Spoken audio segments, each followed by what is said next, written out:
Hello and welcome to Archery in Paris, the watch-along party with me, Greg White. Welcome everyone to this awesome day. We're finally into our individual matches, and today is our penultimate day of broadcasting from the games in Paris. And of course, this is a watch-along here on World Archery's YouTube channel. You might be joining us on Archery Plus as well. So make sure you check your local listings and find out where your feed is going to be for these quarterfinals, semifinals, and of course, bronze and gold medal matches coming up. I have a distinct panel today, incredible athletes in their own right. Every one of them is Olympian, but me, I think. Let's go down bottom left-hand part of your screen. Justin Hewis joins us from California. Justin, two-time Olympic gold medalist. How's your morning going so far, Justin? And are you excited about individual day? Good morning, everyone. Thanks for having me, Greg. Yeah, I'm bright-eyed and bushy-tailed today. I got a lot more sleep last night. But this is a lot of people like the team rounds. You know, it's one of their favorite part of the competition. But for me, the two individual medals are the most coveted and the portion of the competition that I look most forward to. Happy to be here today and ready to get some action going. Let's go. Let's go. And just above him is Mackenzie Brown joining us for the first time, an Olympian as well. Mackenzie, how is life for you? And where are you? And what part of the world? And are you excited about today? Life is good. It's a lot different than it was 3 years ago at the same event we're watching today. Life as a mom. I'm living in Pennsylvania now, and it looks a lot different, but I'm still just as passionate about archery and about the Olympics, so I'm really excited to talk about that today. And just above Mackenzie is Crispin Duenas, of course, four-time Olympian as well. And he's going to be joining us today for his great insight, and he's going to be plotting our arrows for us. Crispin, how is your morning going, and how excited are you for individual matches today? It's an early morning. Haven't woken up this early in a bit, so it was a little bit of a slow start. But I'm so excited to see all the individual matches. I think everybody's going to be gunning for those medals. Like Justin said, those are the big coveted individual medals, and I think we're in for some good stuff, especially with hometown favorite Barbelen coming up in quarterfinal match number 3.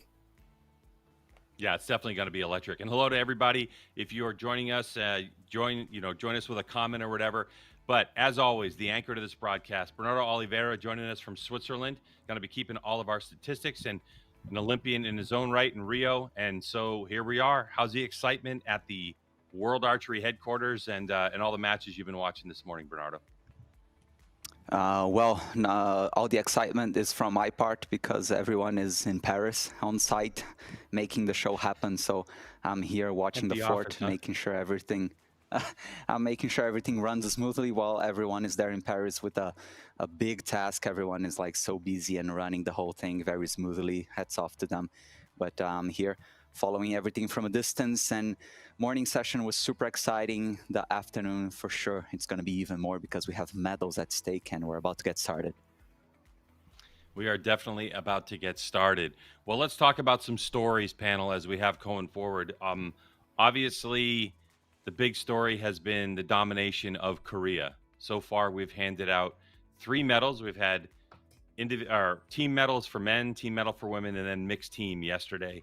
Won all by Korea. So, Justin, it's something that we talked about, but something that's very rare to see this kind of domination in any sport in these big games. But your impression so far about Korea and what they've been able to accomplish?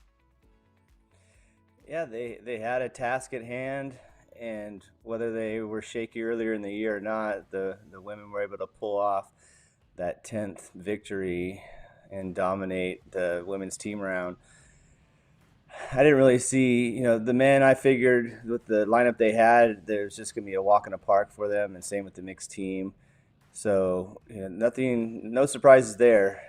Going forward today, being that the all-Korean field is still in, looking forward to see if they could possibly pull off a sweep of the podium, which would be absolutely insane.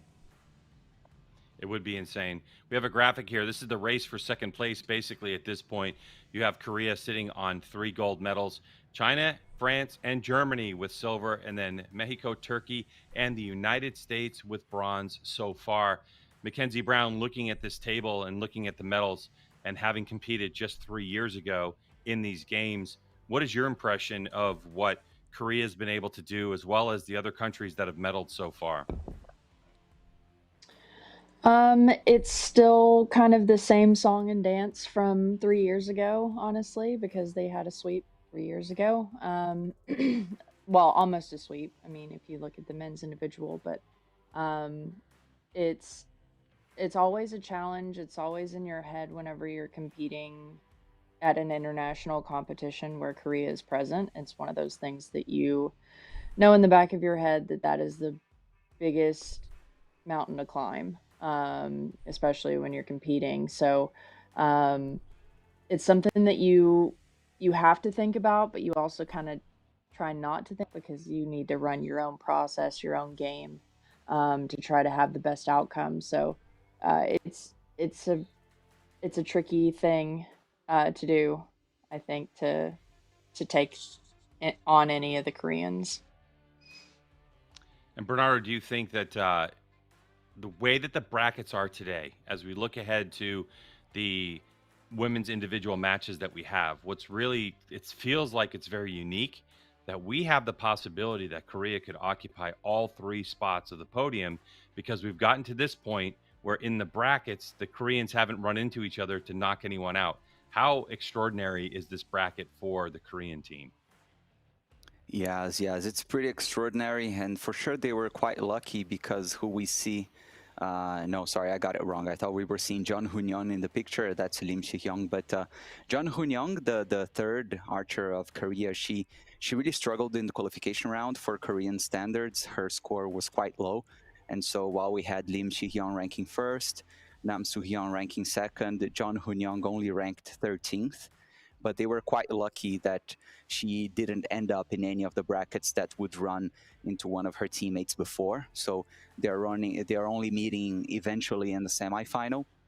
But I was looking up just now about when was the last time that Korea had 3 women in the quarterfinals, and it was in Rio 2016. And funnily enough, it's exactly the same scenario that we have today of Alejandra Valencia shooting against the number 1 seed.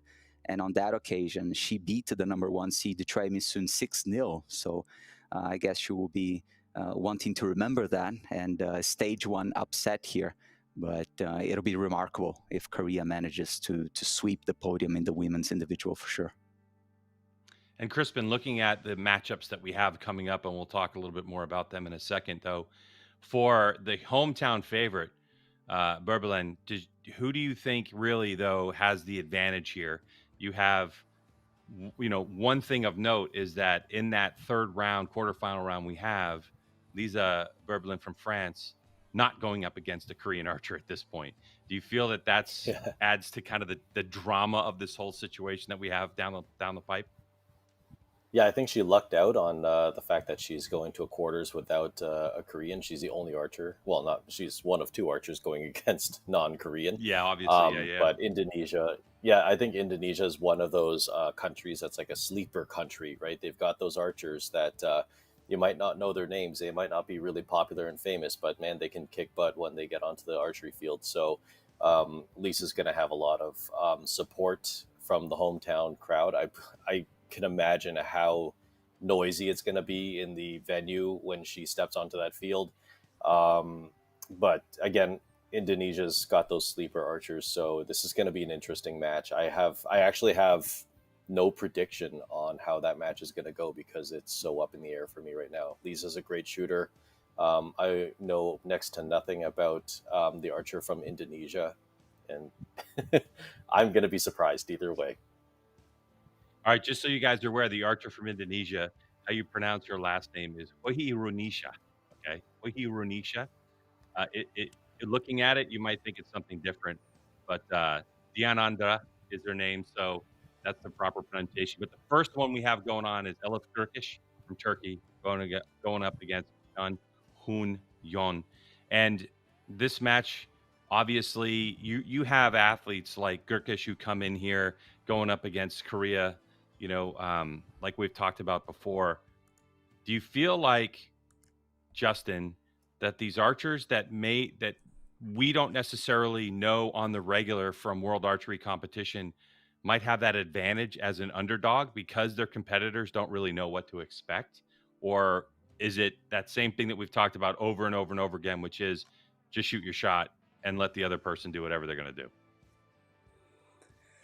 Yeah, I think it's the latter there. It was, that's the beauty of set play and the way the system is set up, that, it doesn't really reward the best shooter on the field necessarily when you have so few arrows to, to win a match or lose a match. So she could, anyone could put together 3 good arrows and surprise someone. So at the end of the day, it's not something you would expect. You're going to think that the Korean's just going to blow right past her, but it definitely wouldn't be a surprise either.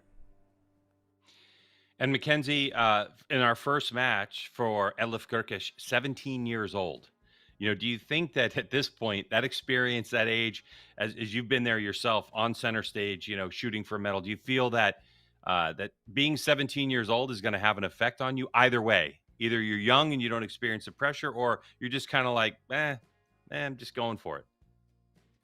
That's what I was gonna say, is that it can work very much in your advantage, or it can do the exact opposite, because you can be shooting against somebody who has way more experience and knows how to control their emotions a lot better than you do.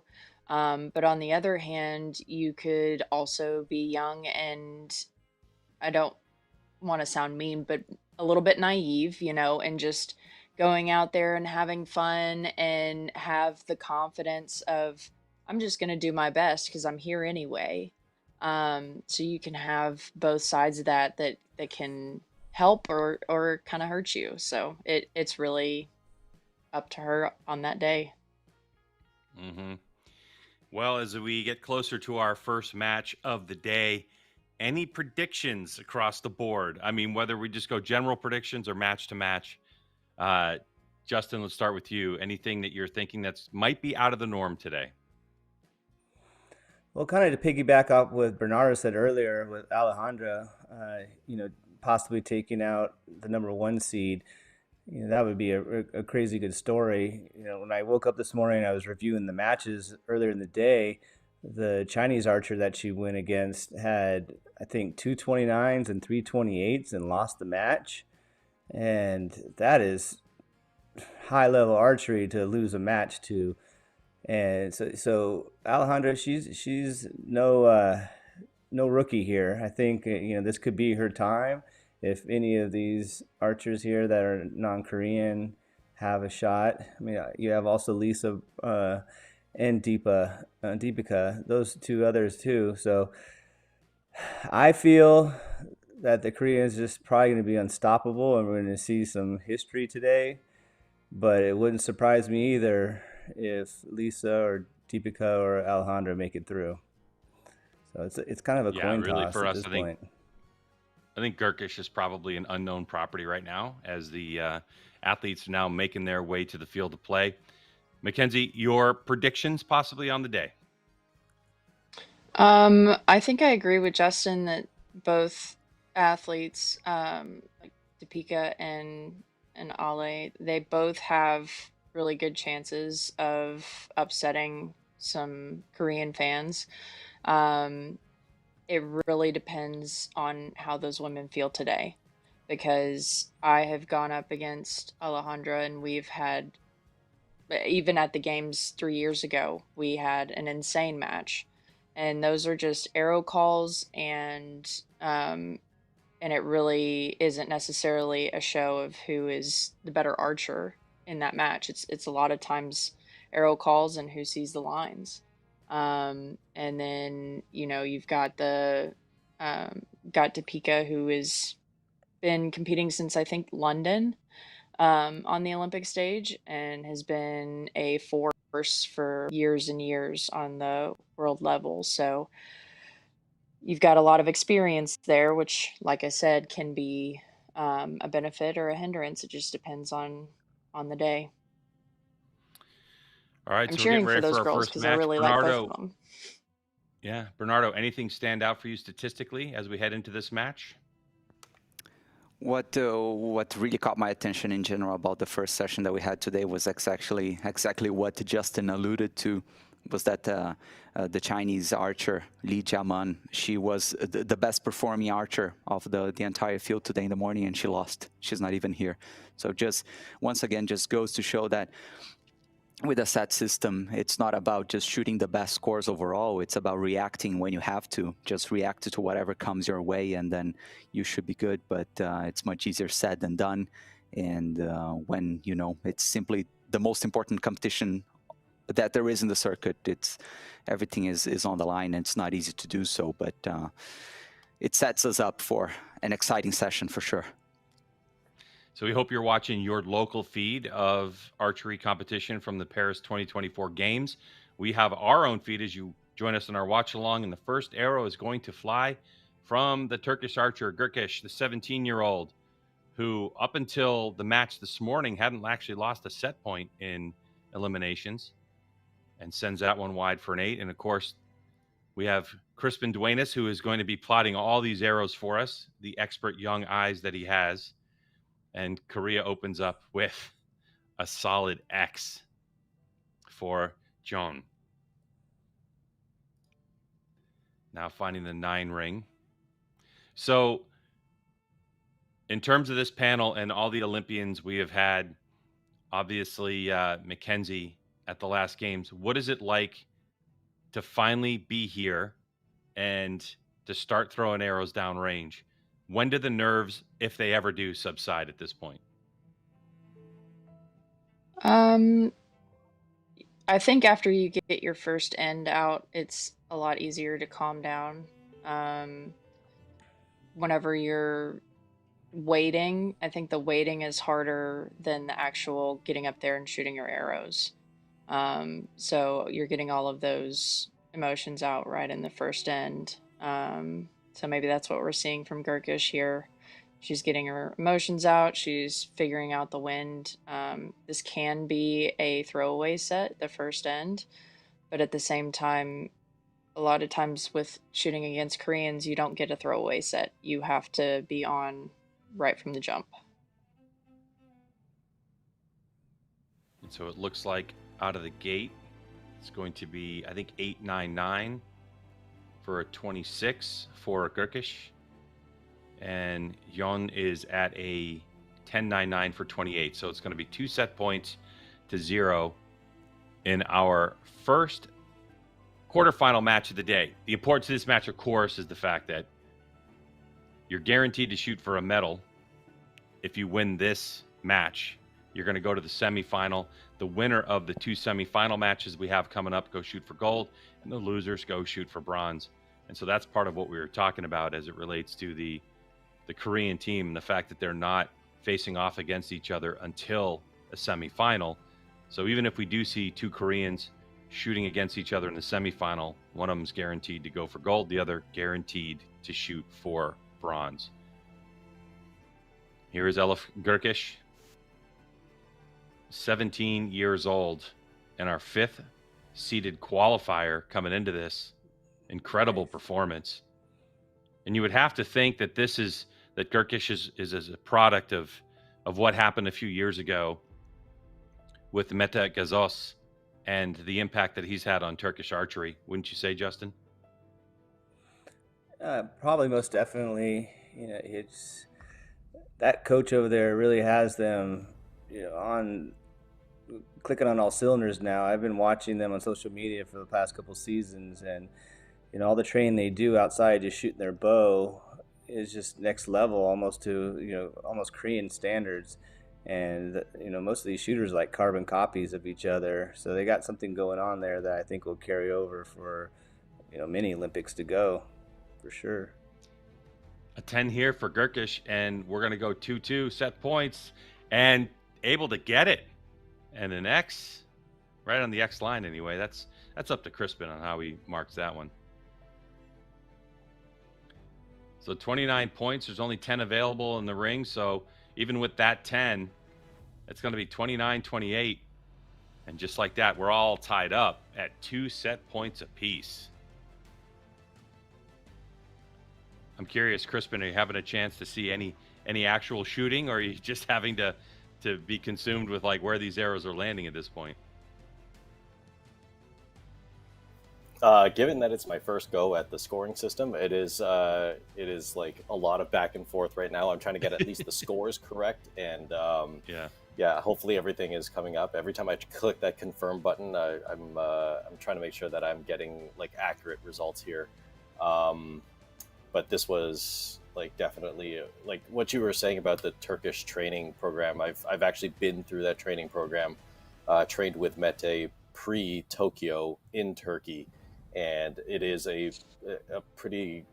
I would hate to call it rigorous, just because it's actually like what you would expect a professional archer to do. They're up at like on the range at 7:30 in the morning until about 11. They have lunch. They have a strength and conditioning session, have lunch, and then they're back onto the range in the afternoon all the way until dinner time. So they're shooting a lot of arrows, and they're going through lots of drills. So you would have strength and conditioning after you shoot in the morning, then you go strength, and then you shoot again? Yes, that is correct. And I have run many laps around the track with Mete at his training location. It's actually a really cool place to be, because it's basically a hotel paradise built for athletes. So it's a hotel that's built on the side of a like track, and that's only one of their tracks. I believe they've got like 2 or 3 full-size tracks, and then behind the hotel they've got 2 or 3 Olympic-sized pools, and the archery range is behind where the soccer pitch is as well. Wow. Only athletes can stay there. No public can stay there. And if you want something, you just ask a staff member and they get it for you. You are treated like royalty there. Sounds like Chula Vista. Hey, Mackenzie. I don't know that it was quite that luxurious. Oh, wasn't that plush? Oh, okay. No, All right. not that plush. So for Elif Gurkish, that 7 on that second arrow really kind of opened this match, or this set up.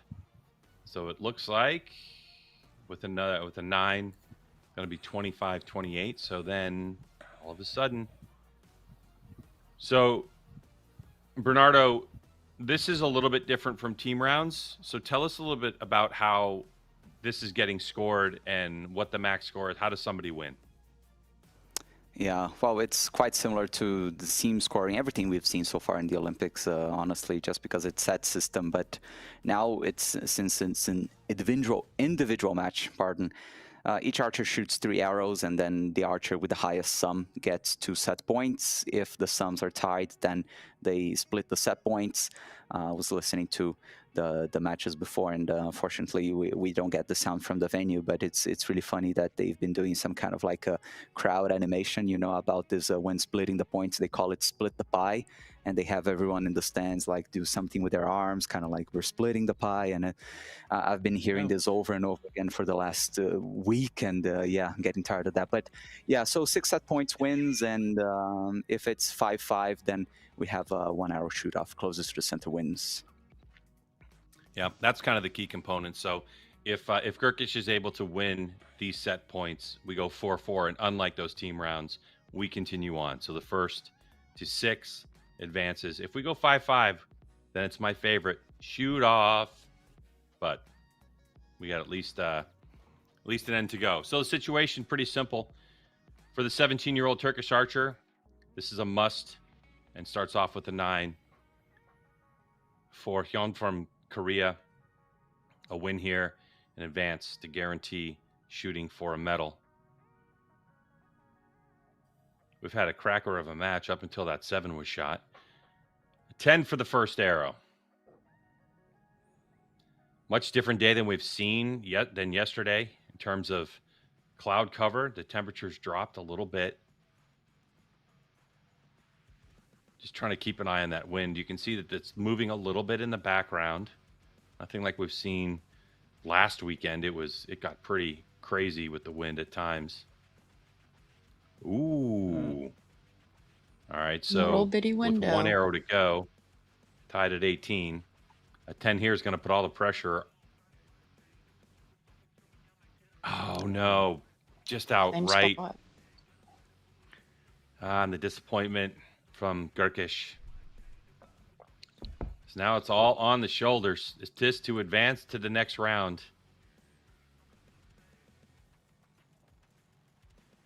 Anything in the gold and a 10.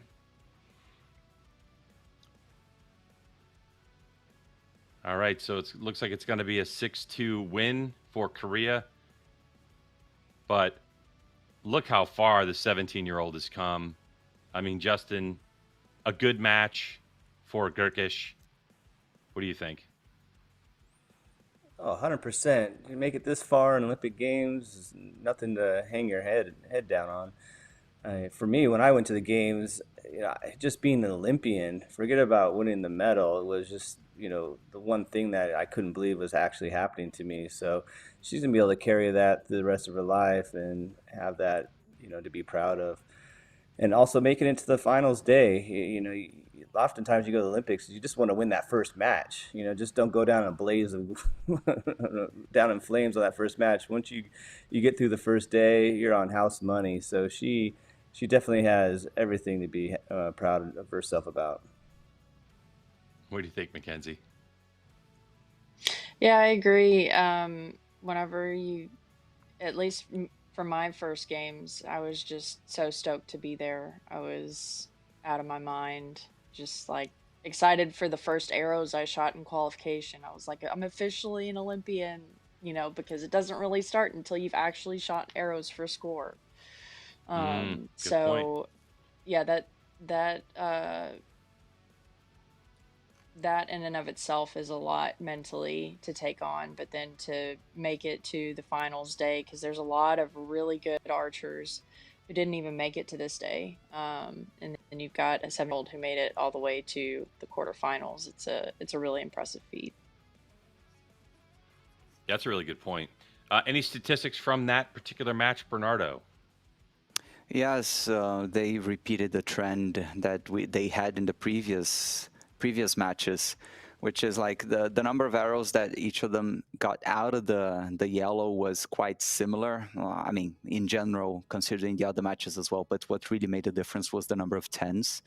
So they maintained the trend that they had before, like John Hunyang from Korea simply shooting twice as much 10s as Elif Gokish from Turkey. So this definitely made a huge difference. But of course, those 8s that she dropped as well, they made her pay the price. Well, coming to the stage now, your number one qualifier and new world and Olympic record holder going up against the veteran. So it's going to be Lim Shi-hyun against Alejandra Valencia. Boy, oh boy, what a matchup. I mean, the interesting thing, Justin, is that this is the quarterfinal match, but with the level that these two have shot over the years, this could have been a gold medal match, couldn't it have? Yeah, most definitely. These are the matches sometimes that you walk away from these games as some of the most memorable ones. For me, watching these games, I soak them in. There's always just a couple matches that stick out. Like in Tokyo, Mackenzie's match against Ann San was the highlight for me of the entire tournament. You talk just a millimeter difference, and you'd be addressing 2 gold medalists on this panel today. And, obviously you also had Kim Woo-jin shooting a perfect set in Tokyo. So I'm looking forward to watching this, and hopefully we have some epic shooting here. Mackenzie, who's the pressure on, do you feel? The Korean or the Mexican? Knowing Alejandra, probably the Korean, just because she is number one and she probably has a lot of pressure on the back of her head, just saying, okay, I need to make it to that gold medal match. I need to secure that medal. Whereas Alejandra has been here before. This is the match I believe that I met her in Tokyo. So I'm hoping that she. I am. My fingers are crossed for Alejandra, honestly, because she's a good friend, and I think that she has put all the time and effort in, and I think she deserves it. So that's what I hope for. Hey, look, that's what we're doing here, right? That's literally what we're doing here. This is a watch party. So, you have your favorites, you have your hometown favorites, you have your home country favorites, you have your friends. I mean, obviously, what happened yesterday in mixed team bronze was a big deal. A lot of people know Brady Ellison. They know Casey Kaufhold. They like him a lot. So, I mean, I think that they're getting as much PR and love for a bronze medal in archery, those two, than the gold medal winners. And certainly, a lot of people were like not talking much about Germany's performance yesterday as well. So we start off 9 asterisks. If you're new to archery, that just means that there's a question on the call, and that when the judges get down to the actual target after this arrows are shot, they'll be able to either, ratify that it's a 9, or they're going to upgrade it to a 10. And look at Valencia just out of the gate, 10-10. So to me, it looks like there's a lot more wind going on right now. Just looking at their hair, looking at some of the other flags and stuff, it's impressive that we're starting off with near perfect scores. This obviously has to put it in the 10 ring if you're hoping for a win, or at least a tie on that arrow call. So, and again, we talked about, you guys were just talking about arrow calls, Justin, and now this is one of those where we go 1-1 or do we go 2-0? We're going to wait to find out. And Mackenzie, we had a chance to speak with Catalina G. Noriega. She joined us on the watch party for a moment or two, and we asked her about the wind. And she said what was interesting in the time that she shot was that you don't feel you feel more the wind where you're standing, and it affects the arrow flight a lot less than you think it does when you're standing.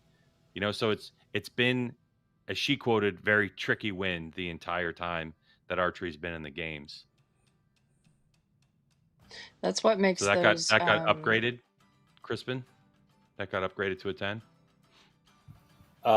They've marked the targets and pulled the arrows. They didn't really take a really good close look at it, and it looks like it was a 10. Yes, so I can close the set out. I do want to say here that they started out with perfect scores, and I think it was fitting that Mike Schlusser was the guy who was doing the pounding of the sticks at the beginning of the day, and he is named Mr. Perfect. So, I mean, I think that was just a little bit of like, hey, everybody, this could happen today. So I'm keeping an eye out for that. Okay. Good for Mikey. Oh, my goodness. This is what I was talking about, though. The level at which these two shooters shoot, this could have been the gold medal match, and it's not, unfortunately, because of the way that the brackets run and the way that Valencia qualified and so on, as she sends the first one wide in the 8 ring. The way the brackets work out, this is the quarterfinals. Whoever wins this match gets a chance to shoot for a medal. Whoever loses this match is sitting down, and all of a sudden, the door's open. And yeah, look at the wind now blowing. Mackenzie, you talked about it. We have not seen those flags fly in that direction much. So the wind is definitely picked up, at least on the top of the grandstands from our vantage point. I think that's what makes the session that we get for familiarization so important. So each team, before the Olympics starts, before you even go through qualification, you get to go and shoot and practice on the finals venue. So you get to pick up that information and figure out what that wind is doing. Another tie score for these two. And you can see from Valencia, she knew she had an opportunity to go up 3-1, and it just went out wide in the 9 ring. Bernardo, have we had a match? Do you know if we've had a match that's gone like all the way based on splitting set points the entire match? For sure. For sure. I don't know if at the Olympics would take some time to dig that out, but what caught my attention here was both of them started with 30, and up until then we've had more than 40 matches in the women's side for sure, and we only had 5 sets of 30, and we've just seen 2 more now. And this was the first 30 by any of them. And so I guess this shows how much they are ready and how much they want to win. It's like they're literally bringing the best they've had so far right here, right now. And nothing in between them so far. Only 9 arrows left to decide who wins and who's. Mackenzie, have you seen Valencia shoot with a glove before? We noticed that here that it's only been, I think, the last couple of days that she's shooting with a glove on her bow arm. It could just be her grip is slipping a little bit. They could have some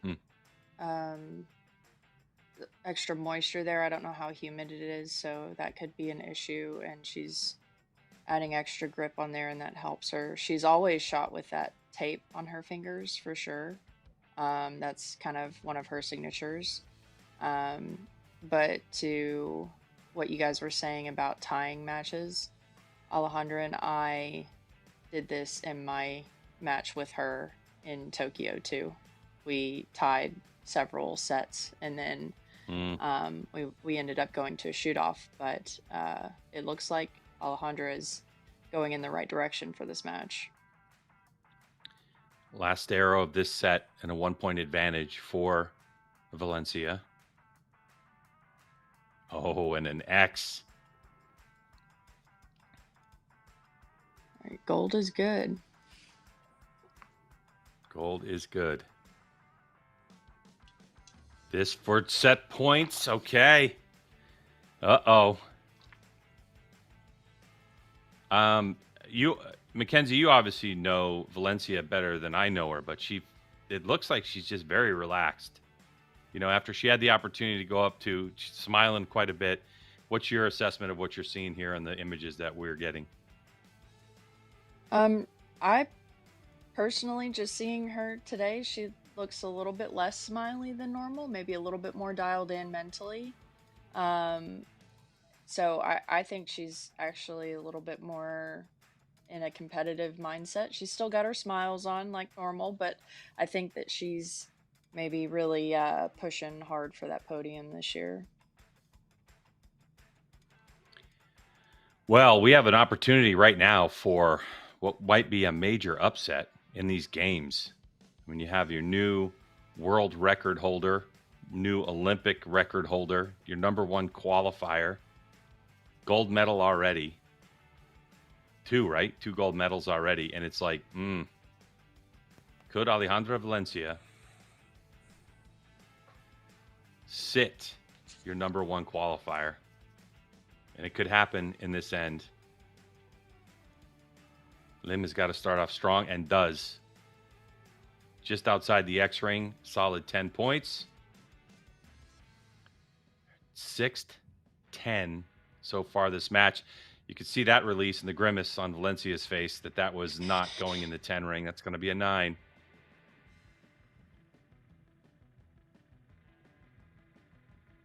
Oh, and an upper X for Lim.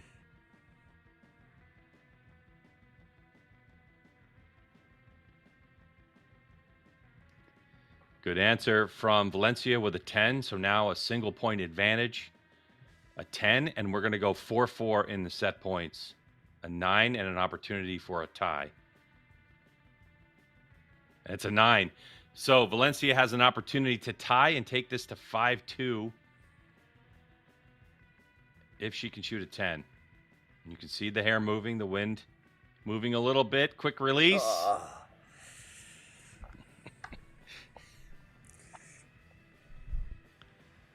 Heartbreaker, huh, Justin?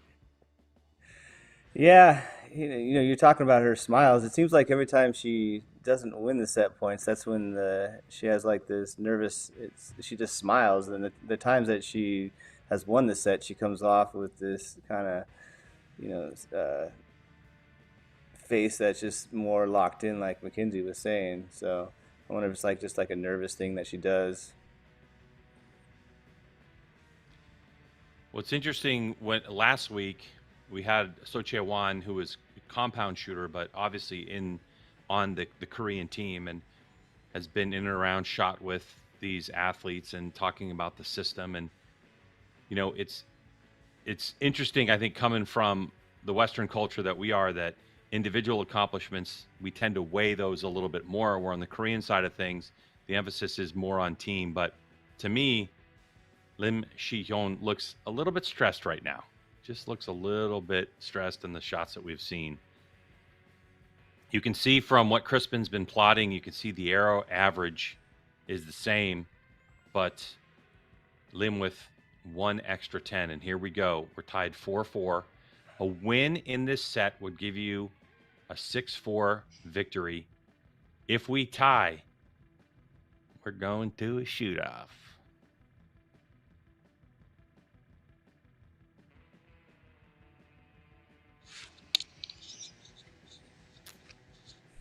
Eight left.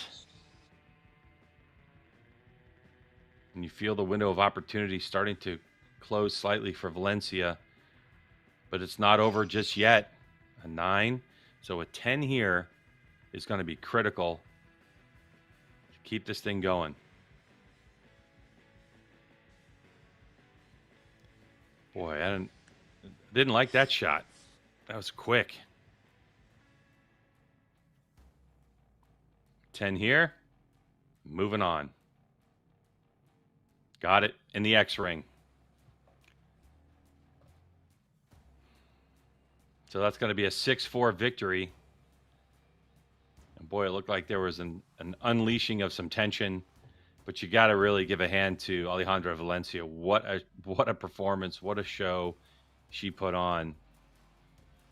And trying to move on. But her games for the 2024 here in Paris are going to be over. Mackenzie, you're sitting back. What are your thoughts? I'm going to make you get close to that microphone and tell us what's going on emotionally through your head right now. Oh, I mean, nothing bad.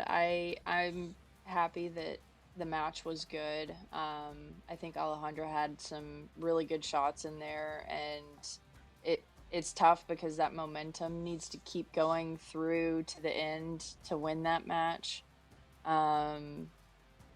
And it just didn't work out that way today for her. And there's a lot of wind going on there at the end that you could tell. There was just a lot of environmental stuff going on too. But as you noted, she had quite a few quicker shots that didn't really land where she would want them or anything like that. And just watching her shot on some of them, like that one that was a right 9, she lucked out with that one right on the edge. I think that was in the third end, because the shot looked not great.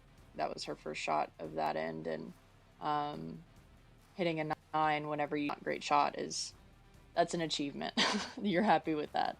But overall, really good match. Like you said, could have been a gold medal match, but it really sucks when it doesn't turn out that way, and I can tell you that firsthand.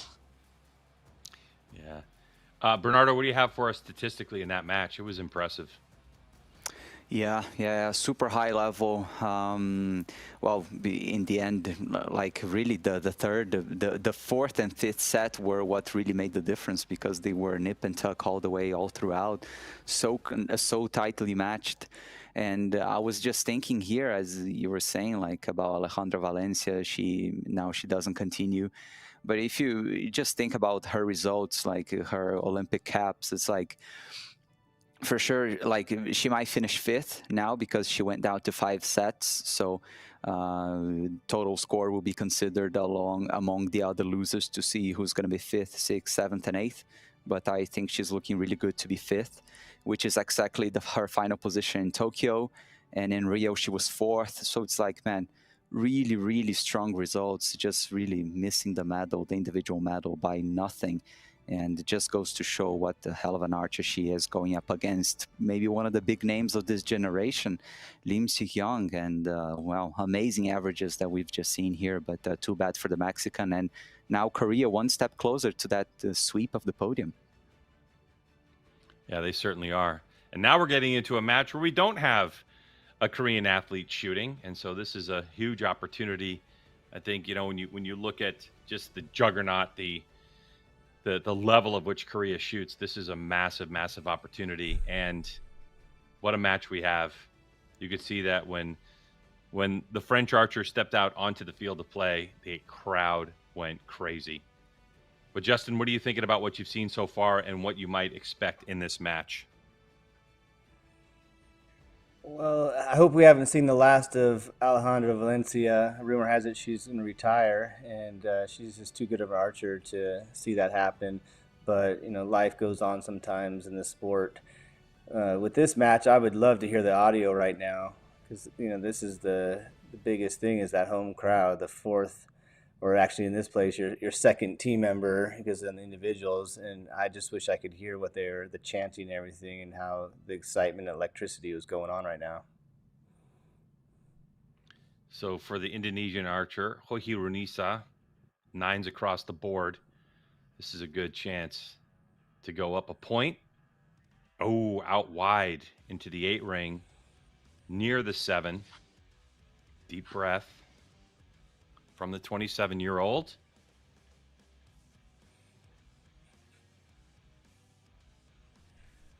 A 10 here puts it out of reach.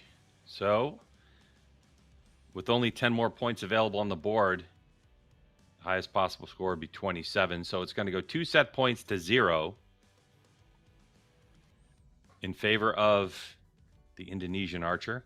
That's all right, though, right, Mackenzie? You've talked about it. Sometimes this first end is just like the first 3 arrows just can be like scout arrows, like see how the field is, correct?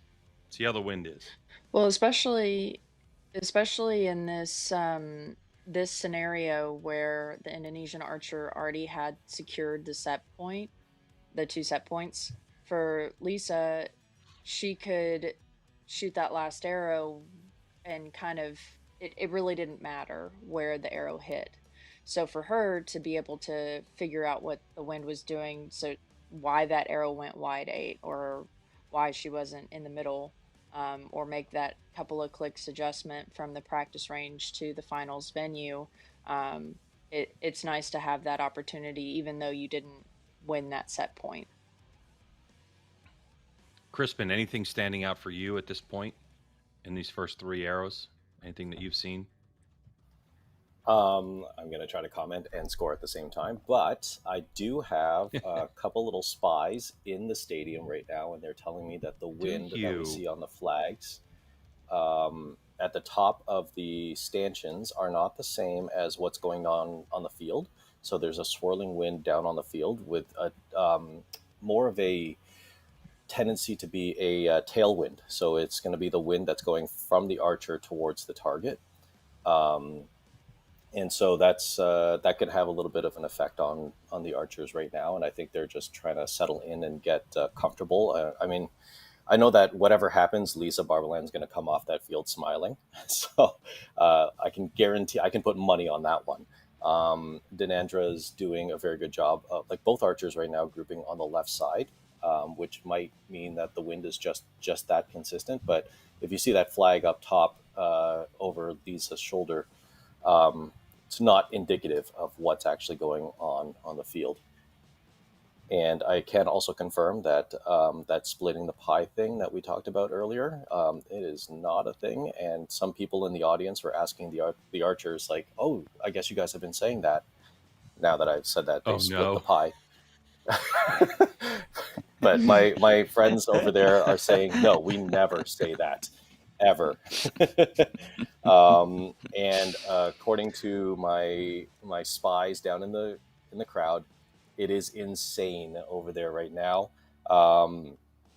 There's a lot of singing and screaming, and people are having to hush each other down when archers are at full draw. So, I mean, that's coming directly from the venue right now, and I think it's a little good insight on live feed that we otherwise can't show anybody right now. But like, it is electric over there, and those stands are packed right now.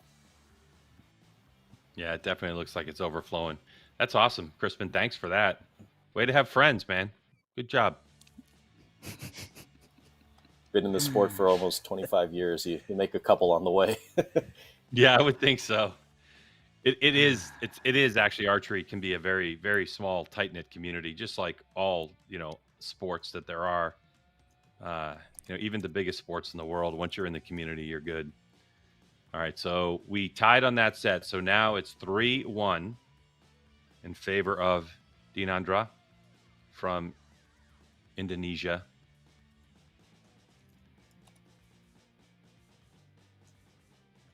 Ooh. Okay, so the window's open there. And you can see, compared to the match that we had before so far, what Crispin's doing plotting those arrows.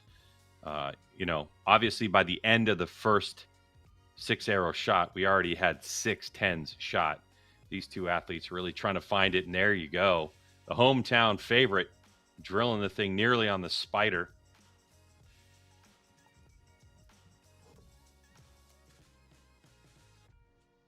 And an answer. So a 10 keeps it within 1. A 10 here from Lisa, and we're all going to be tied up at 3-3. Critical arrow here in terms of set point scoring system. Good hold, good release, and just off to the left. So a 9. So a 10. And we go tied again. And there it is, just below the X ring. And wow.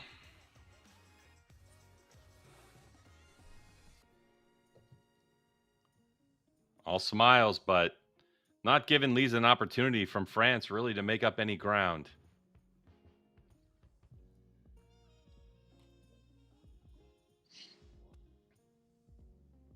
Never seen so many enthusiastic, so many people enthusiastic about archery like this. This is what the games bring out, honestly. I mean, obviously a very different vibe when you were shooting your last games, right, Mackenzie?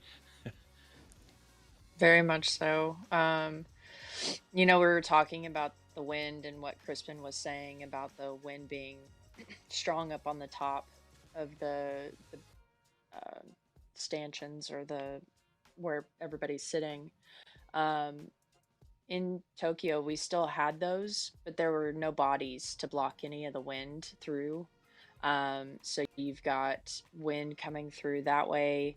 You had a break. I don't know if it's that way in Paris, but there was a break between where the bleachers ended and the targets, just open. So you had this big tube of wind that just came through right before the arrows hit the target. So, your eyes are telling you one thing, and then your arrows are telling you a completely different thing. So that's pretty rough. But yes, the people in the stands really makes a huge difference in the atmosphere while you're shooting.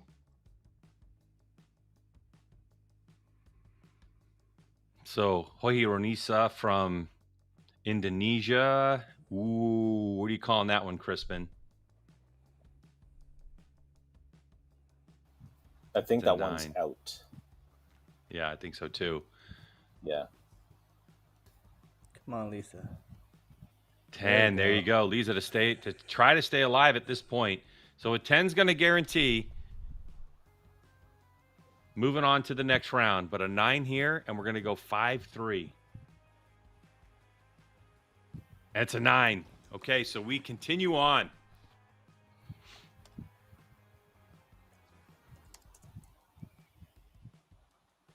Yeah. From our feed. Having a conversation with the coach, just talking about what's going on. Yeah, got it, no problem. Opportunity here to go 5-5 in this next end. If Lisa Barbelin can win the set points, and then we're going to go to a shoot-off, and then we get to hear from Bernardo about how all that works. But we're not going to give you the information till we're there, okay? Absolutely. Because you know how I'll it is. tell you when the time. Commentators curse, Yeah. right? Like, we don't, yeah. Yeah, I've had a if record. necessary, we'll explain, and it'll be a pleasure. We've had only one shoot-off today so far, so we want to see more. So exciting. Yeah, we definitely. For sure, Nisa Diananda from Indonesia, she's already making history. It's the first time ever that an Indonesian woman makes it to the final 8, to the quarterfinals at the Olympics. Indonesia, by the way, they got a medal already at the Olympics in '88, team silver, but she's already making history and looking forward to going further. Final regulation set now. Got to have a good, strong start. And gold is a decent start. 10's better, 9's okay.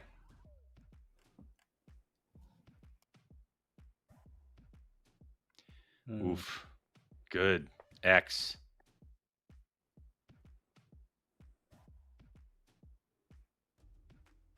Now France.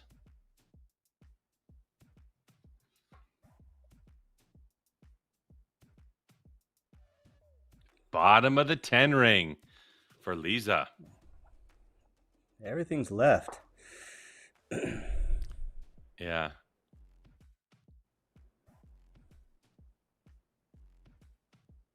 Ooh. Upper 10. She wants it.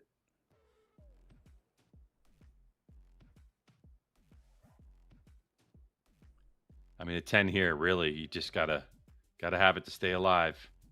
And it goes 9 right. So basically an 8 or better for the win. Ooh, a lot of movement in the bow. I mean, a ton of movement in the bow. Way out left. Goodness. Oh my what gosh. was that? That was, Good I think that was Lord. wind all of a sudden. I mean, you could actually see it from the first moment that she was getting back to full draw. Everything just didn't look right. Whoa. I think it was nerves. I think it was just pure nerves. Okay. Honestly. Yeah. It could be the crowd. They're trying to hush them, but they're probably pretty loud. Yeah, there's no hush in that crowd. There's that second teammate you're talking about, Justin. If that crowd, which we aren't here, went berserk, Diananda definitely felt it and heard it. So that's it. All right. Bernardo Oliveira, give us the scoop. We're at a 5-5 tie. Now what happens? The time has come. Pretty straightforward. Each archer will shoot only one arrow, and the closest to the center wins, even if it comes down to a single millimeter. It's as dramatic as that to decide who goes through and who stays here.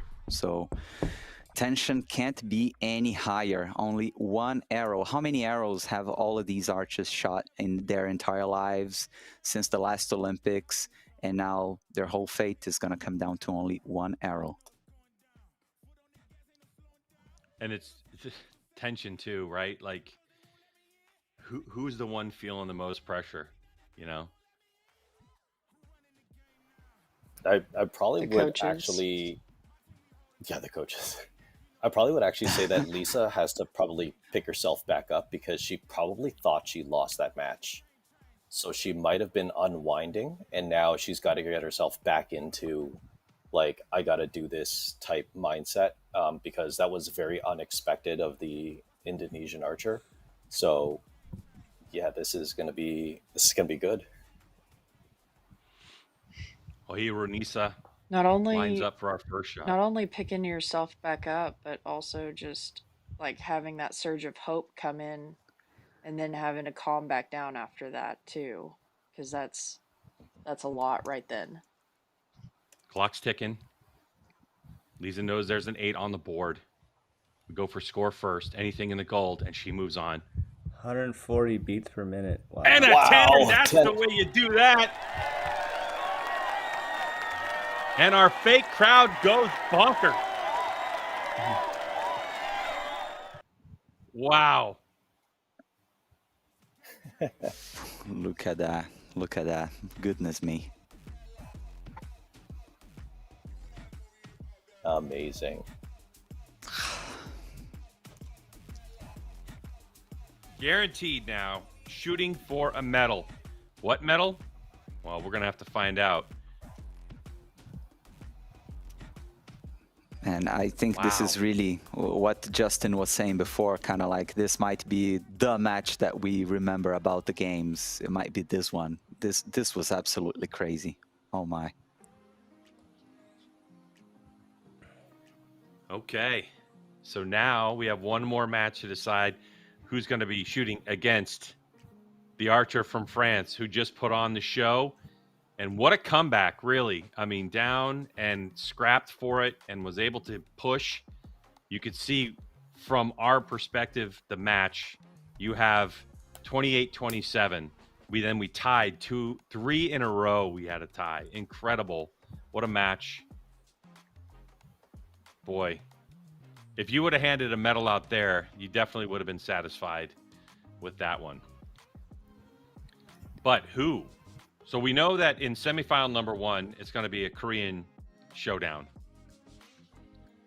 Now, Lisa Berble, it's French. I'm not so good with the French. Yeah. Will she be going up against Kumari from India, a legend shooter, or Nam Soo-hyun? Your number 23 qualifier in Kumari. What a run that Kumari has had to this point to get to this position. And definitely don't look at that qualification ranking because Kumari can shoot. It's definitely been a battle, a 6'5", a 6'2", and a 6'4" victories to get her to this point. And Fernam, 7'1", 7'3", 6'2".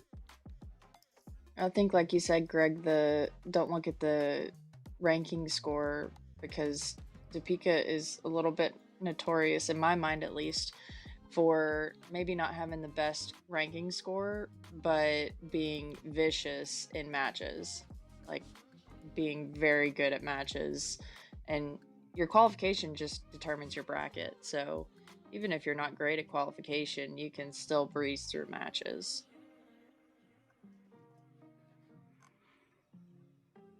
Boy, and the other thing too is, Justin, these two just heard what just happened, right? And they know that they're going to be shooting up against not only Lisa, but they're going to be shooting up against this crowd in Paris. That's you don't want to look forward. You're concentrating on this match, but somewhere looming in the background is knowing what just happened and how loud that crowd was. Yeah, they probably heard the cheers and whatnot, but these two archers aren't being affected by that necessarily. Right now, they have to deal with the task at hand. You know, Nam's got a lot of pressure on her to get to that semifinal, or get to the semifinals. Deepika, you know, she's just like Mackenzie said, she's an assassin out there. So, you know, you wouldn't be surprised if she started shooting some 30s down there, despite her performance earlier in the competition.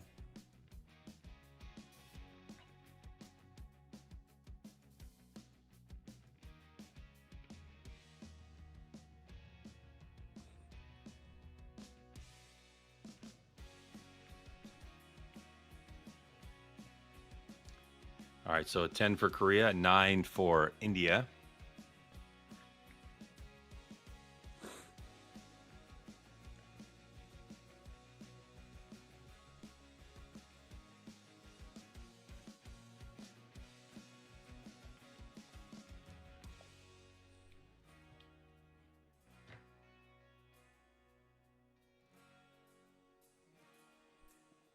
There you go, capitalizing.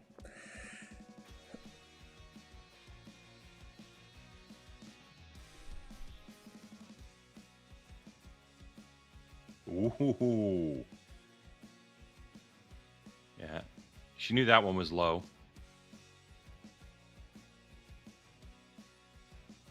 Looks like a high 9, so that's going to go 2 sets to 0. Kumare over Nam at this point.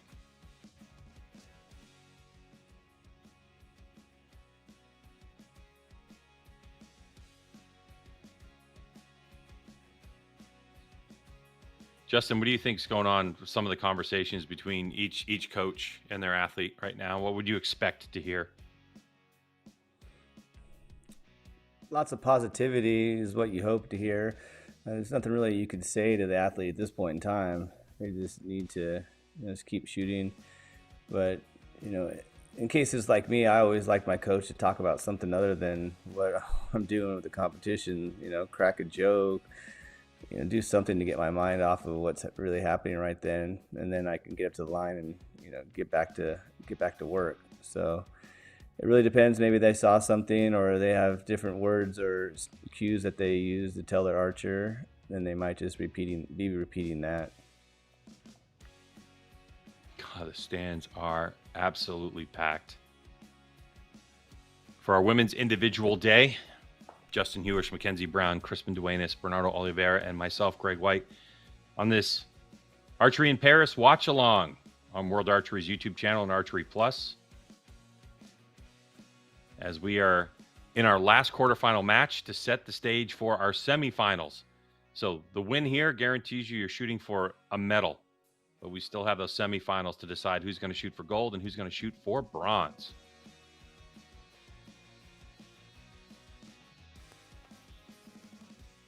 Kumare with another 10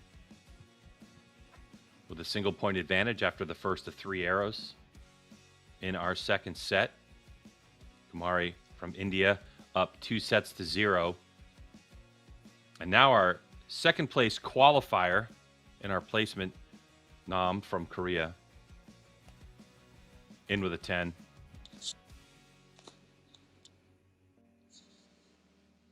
Long hold for Kumare. Oh, was able to get that off, but that sails high into the 6 ring. That was 1 second on that clock, Justin. Yeesh.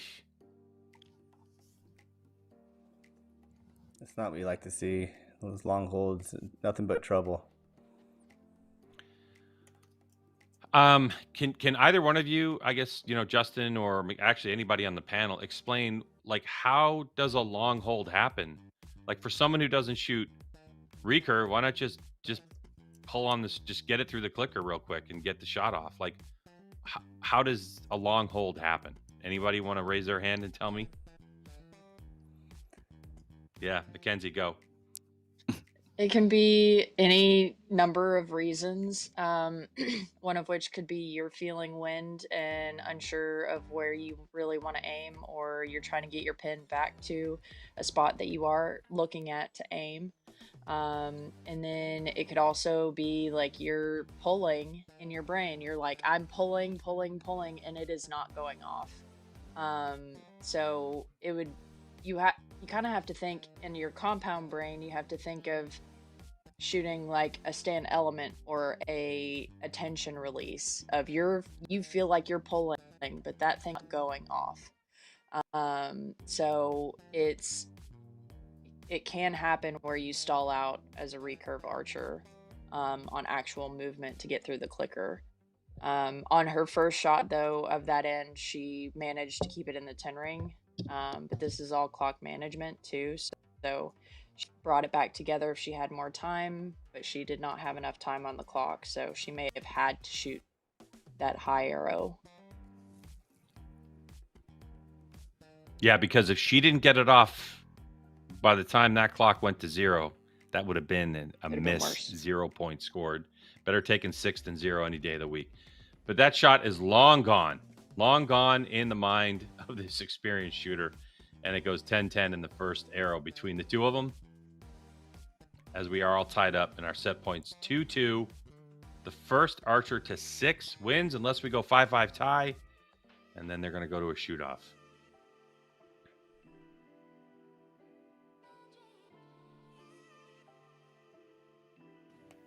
A little bit more of that.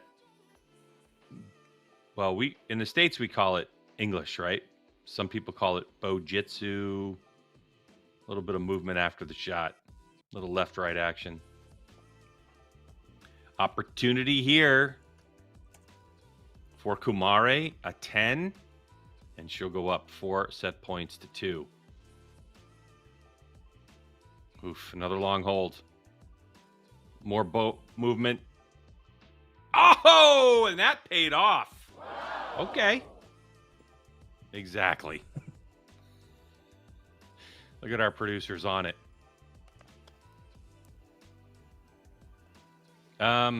Justin, that 10 that Kamari just shot, lucky because it was a long hold, or that's just all training and skill, or both? You know, sometimes two wrongs make a right in this sport, and you'll take a 10 any way you can get one at the end of the day.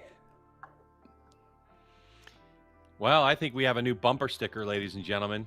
Hashtag 2 wrongs make a right in archery. That's fantastic. I'll remember that next week when things are spiraling out of control in Canada.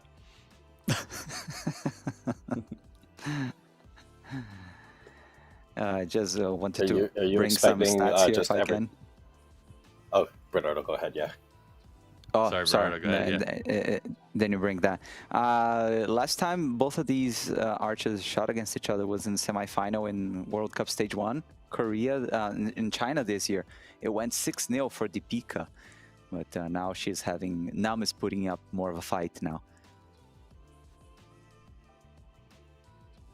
Very interesting. So they have that in the background as well. Great first arrow for Nam, having to fight her way back into this match. A win here for Kumare, and the number 2 seed from Korea is out.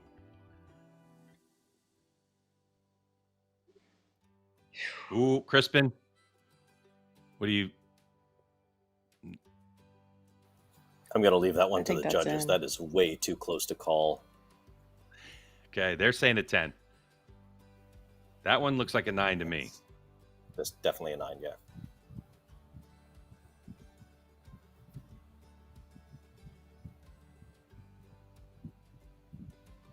Ooh, That is not. No. You know, I was gonna say that Deepika's timing is making me nervous, all of these long holds, but then she had a quick shot that went wide, and I'm like, okay, just keep holding long if that's what you need to get them in the middle, but it still makes me so nervous. And a heartbreaker too when you look at, like, 2 10s.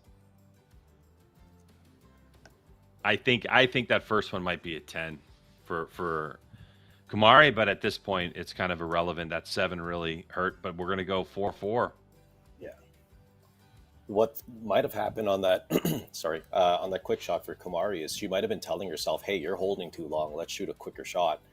And then she might have tried to shoot a quicker shot. It might have just surprised her and gone off when she wasn't expecting it, with the sight pin not where she wanted it. And that's why even after the shot, you saw her do the what you guys call it?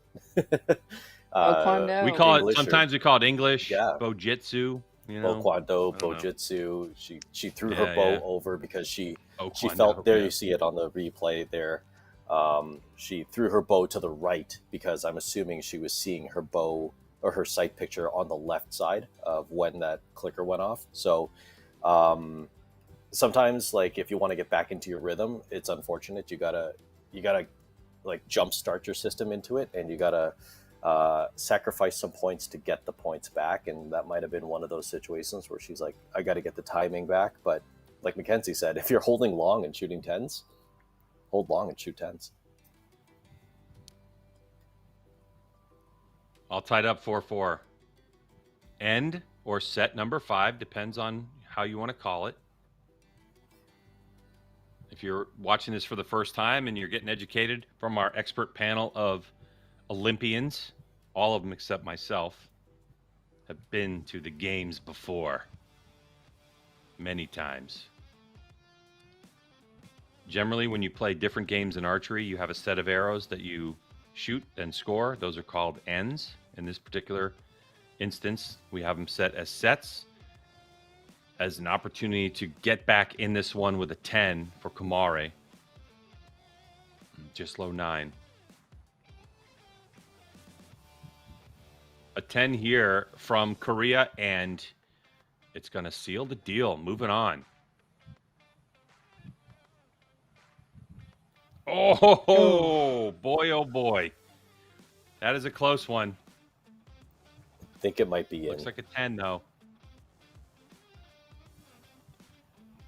and it will be 10 to relevant. 9. So either way, wow. We have 3 Koreans that are going to be shooting for medals and 1 shooter from France. Can you imagine gold for France? What an upset. Oh, I'm just saying, folks, it's possible. Okay, we're down to the final 4. And you'd be It's deaf possible. at the end of it.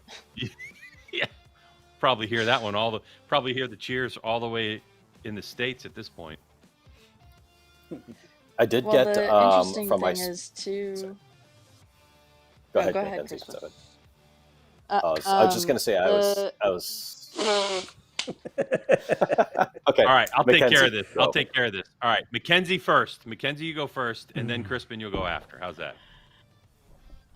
Okay. The interesting thing is that the Korean team typically brings in a lot of a huge cheering crowd. So there's people screaming and making noise for the Korean contingent in the stands, and they are loud. They bring drums, they bring bells, whatever, and they are loud.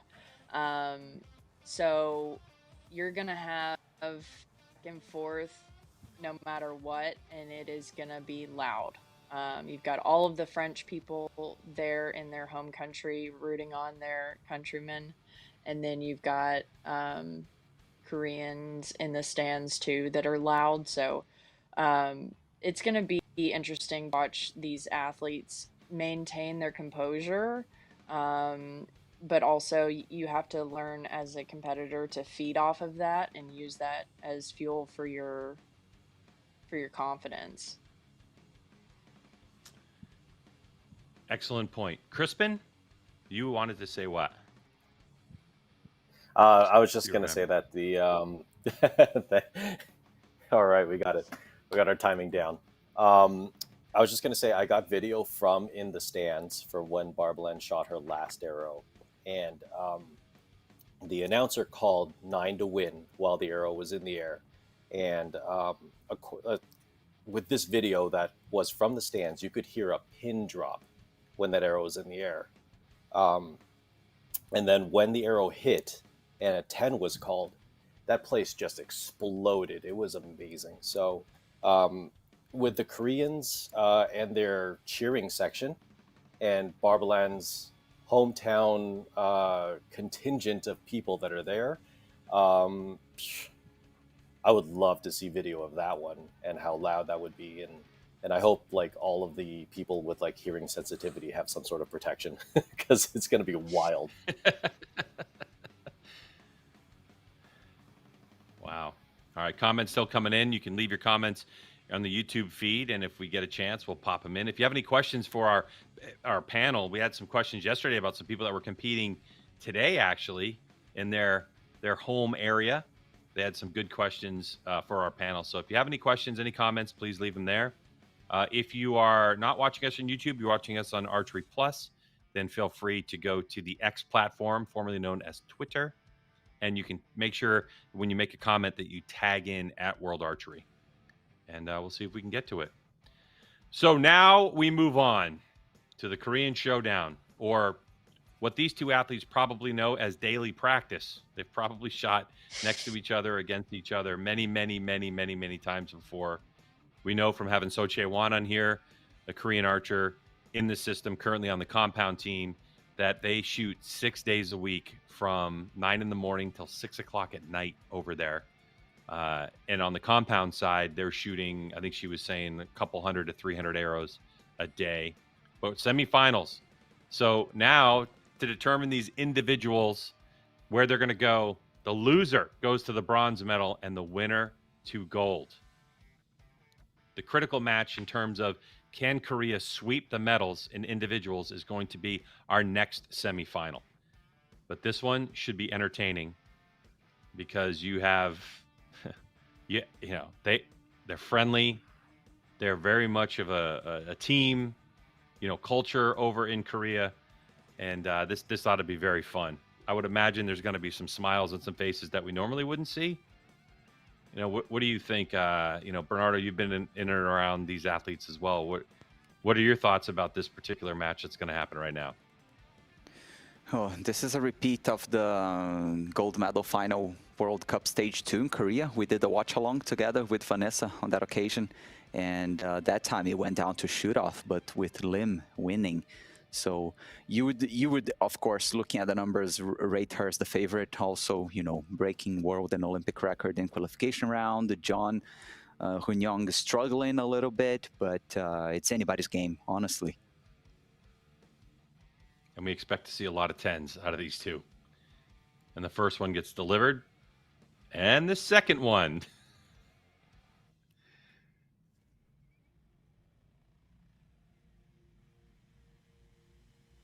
Ooh, a little high left 9. Got the heart rate. You can see that for John just a little bit higher, about 10 beats, 15 beats higher than Lim. They're going toe-to-toe, 10-9 apiece.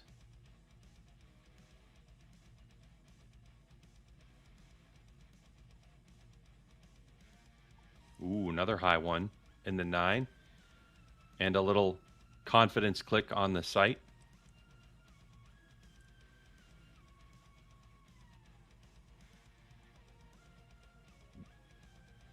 Oh, it's a 9. I think it's a 9. See that one, Crispin?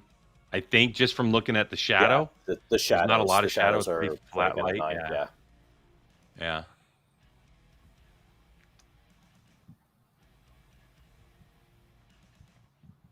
I'm just saying, look, when we talk about crowds, okay, if you're that Korean crowd that was brought in or came in to cheer, you're gonna be exhausted. At least for the French fans right now, they can kind of relax, get their energy back, really, really start to focus on the next match. I'm just saying, if you go crowd for crowd, I think the advantage is going to be the French crowd. I'm just saying. All right. I'll be at the last Maybe you shot till start a Wednesday. rotation so you don't outdo yourself. Say you take this day, I'm gonna take that day. I'm gonna rest my voice, get some tea. The comment that I'm getting from my person in the crowd is saying that when it's you don't actually know if there's more French cheerers or Korean cheering people in there based off of the noise, because it's pretty it's just so loud across pretty the board. even. Yeah. All right. Well, we have a guest joining us this match. Jiwon Kim is standing by from World Archery. What is going on? How is the atmosphere out there? Hi everyone, happy to join you. Well, one thing I can share, I'm not an archery expert, but I can share the atmosphere and the energy from the stands. All I can see is that there's energy, there's a special support from the stands. For example, when the on-site announcer announces like Korea, and there's only Korean flags are covered all the stands. And after that, then there's Mexico, and there's like only Mexican flags, as if there are only Mexicans. It's so crazy. I don't know how it works, but it's so special. And it's the best when French Lisa Babylon, when she stepped in, I feel like all the French in Paris are there. Like, it's crazy. And it feels so special when she actually delivers the win, like when she delivers this 10 to win.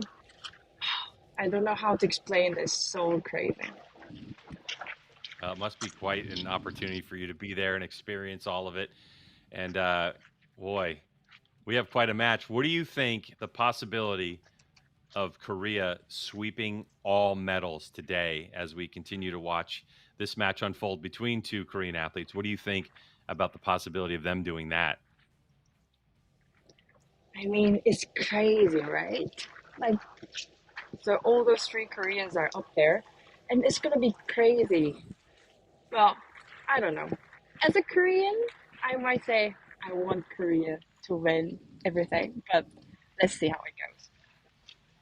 It's going to come unglued though if Lisa's able to get on that medal stand as well. It'll be insane. Well, thank you so much for joining us. We appreciate your insight. Boy, the electricity over there must be amazing. For us, And also, no sound. Yeah. You can see it off in the distance, but for us being on YouTube, we are just kind of limited in what we can show and definitely what we can hear. So thanks so much for the insight. We appreciate it. Enjoy the rest of the day. thank you. All right, so the match, 3 set points to 1. Your number 13 seeded Archer in qualifications with a slight advantage. And Lim, your number 1 qualifier and world record holder, comes out of the gate in the third set with an 8. So the door is open again. We can see, it looks like the wind kind of picks up, slows down, picks up, slows down. So for Lim Si-hyun, a 10 on the second arrow.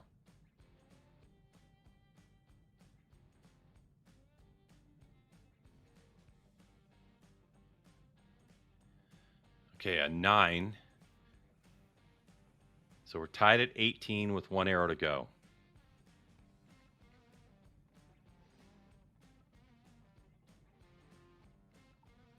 Ooh.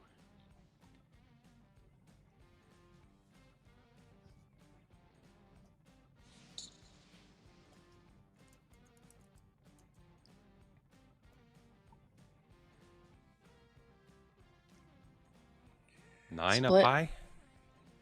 Mm-hmm.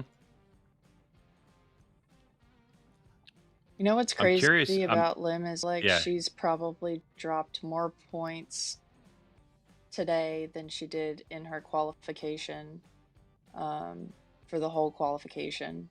Just it's insane. It may be just the pressure getting to her.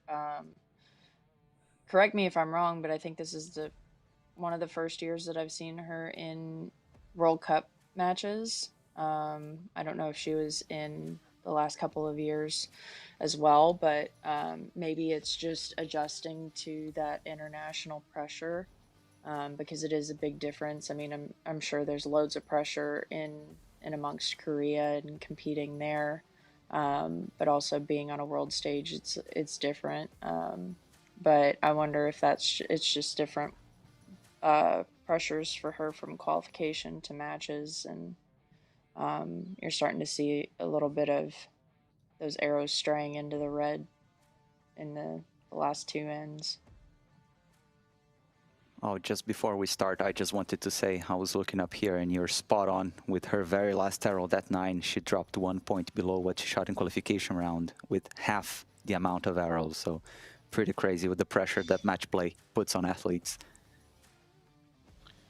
All right, so Michaela Tai thinks it's going to be a shoot-off. Let's see what happens.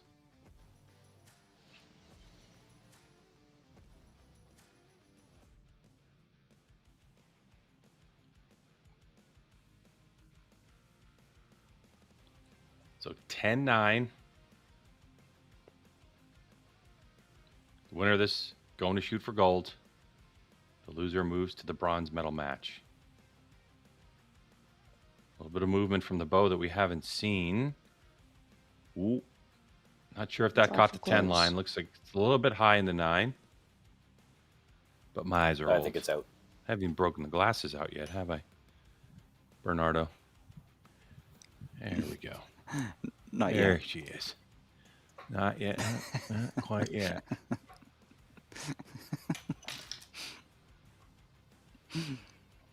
Greg, next you need to grow a long beard, like just long goatee straight out to wear those glasses. Do like Oh, the you think half so? moon spectacles. Yeah. Oh, yeah. Down like this to look at my phone all the time. Hey, what's going on? Mm-hmm. Readers. You need a mohawk and a long beard. You're getting a lot of I know, this is getting expectations out of on you hand. there. I know. There was Mohawk talk yesterday. Now we're talking long beard. I don't know what's going on. You know what's actually Well, funny, Mackenzie? Greg, Now you brought that up. What? Go ahead. I was just going to say that if you watch the Tour de France, one of the riders made a bet on social media. His name is Magnus Cort Nielsen, and he said that if he got over 100,000 followers, that he would dye his mustache blue. And he had this prominent mustache. So I think if we could start something where if Greg White gets X number of followers, I think the Greg White mohawk or the I don't know, the beard could be a thing. I don't know. I think we should leave that up to the public to decide. It's too bad that your internet dropped out, Crispin, and we can't hear you anymore. I think you might be driving through a tunnel. I don't know. I mean, what number? 8 followers? 10? I don't want to be greedy.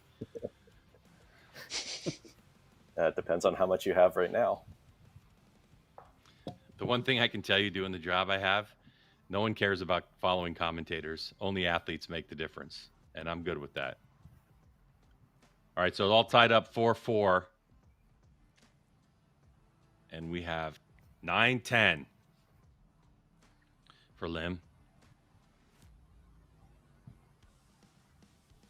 Jeon Hun Young back to full draw and delivers a 9. Okay. One arrow. Next arrow could determine the match. And who goes to gold? Oh. Digging deep in the X ring.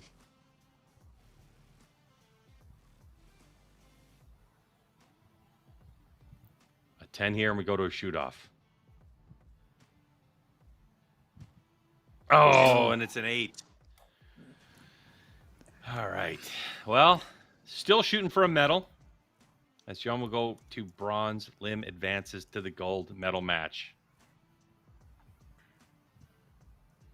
So the first piece of the puzzle is settled in terms of what Korean's going to be shooting for gold. But this next match is going to be a barn burner, as we say in racing. All right, Bernardo. Got some stats for us on this one? Yeah, impressive to see. This is the true mark of a champion, right? Lim Si-hyun, she shot her best sets right at the end of the match, both in the quarterfinals and now in the semifinals. So, like, she had those 29s in store and just brought them out when it mattered most.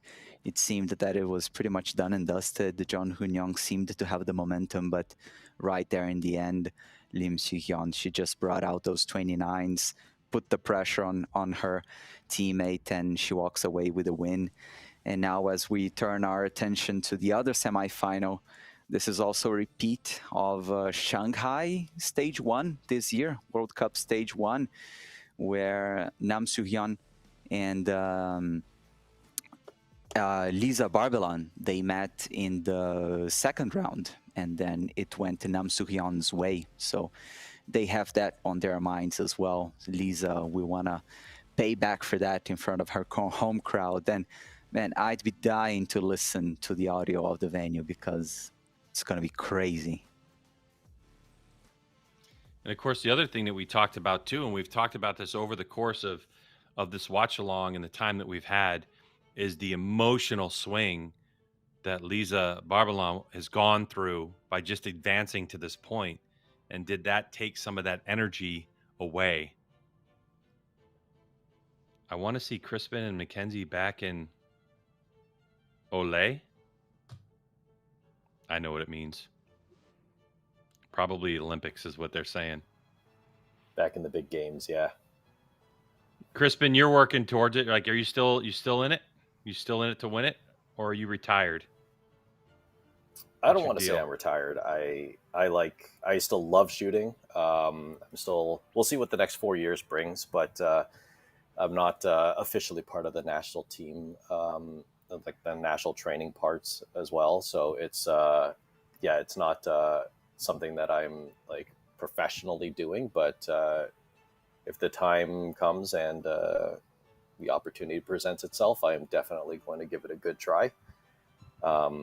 It is hard. It's taxing on you though. So going for a 5th Olympics for me is something that I'd have to plan out properly to make sure it works out with life in general now. I mean, I'm not like Mackenzie has a child. I don't even have a child. So that's a big other factor of if Mackenzie were to go back to the Olympics. Well, Mackenzie, what's your deal? I have never wanted to pull my recurve back out of the case more than I did yesterday. So Yeah, I'm gonna leave it understand there, that. and we'll see what happens going forward. And look, if you're joining us for the first time, Justin Hewish is here. He's got 2 gold medals, and we know at his advanced age, he is focused on Los Angeles. Are you not? Of course. I got my sights aimed right at it. We'll see what happens. You know, I can only give so much to the sport myself. You know, I wish I could just wake up every day and shoot 400 or 500 arrows like most of these athletes are doing, but that just isn't going to happen. But, you know, sometimes in this sport, just like with Lisa down here, you know, it's one thing to shoot, but sometimes things are just scripted and you don't know why or, you know, they happen for you that way. So how cool of a story would that be for me to return back to Olympics 32 years later and try to do the East Coast, West Coast, defending my title in the States. Atlanta that would be to an LA. insane story. Oh, Yeah. Yeah. So we'll see what happens.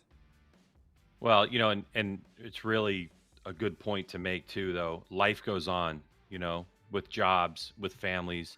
And when you look at the Koreans and the Korean system, they're 6 days a week, you know, 9 to 6 shooting. And you as an athlete have got to compete with that, you know, and that's really, it's not just the coaching level and the skill level. It's the amount of work and the amount of practice and the amount of situations they put them in. As we kick things off, and a 9 from Korea first and foremost. But now the question is, did that arrow from Lisa actually catch they're the calling 9 it in. ring? I think I that think it's one's in. in. Okay. Ooh, dead smack in the middle of what we call the spider, the registration mark. I believe some people call that the pinwheel. Pinwheel? Yeah. We know Rob Koffel does. And another 10. Some archers would love to get And the 11 stoic. points for that. Yeah, really. That'd be something else, wouldn't it? Is that the next level? When the first shooter shoots the perfect 720 points in qualification, we're going to go put another little tiny circle in the middle for 11.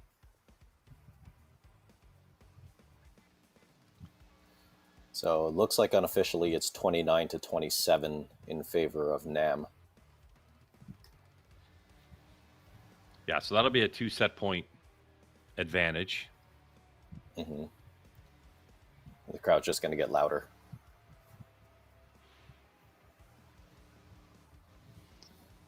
It's interesting. You can see the Korean coach like leaning closer to the athlete so that they can hear each other.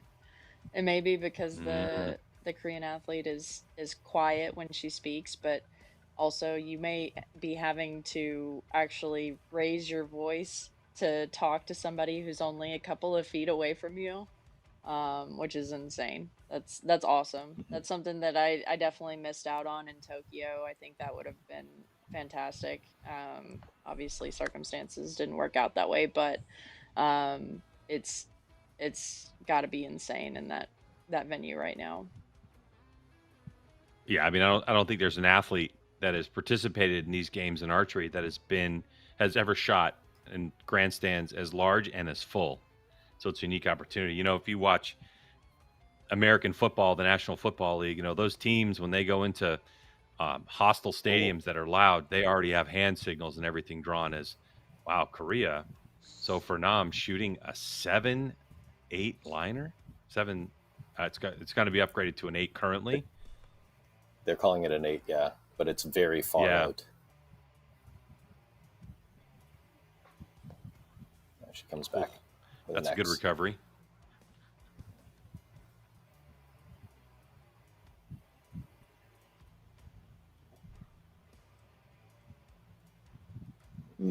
Lisa.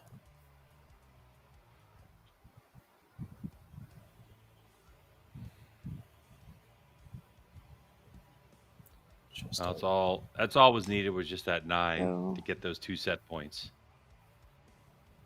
Well, it Opportunity depends on that missed. 8. Oh yeah, that is true.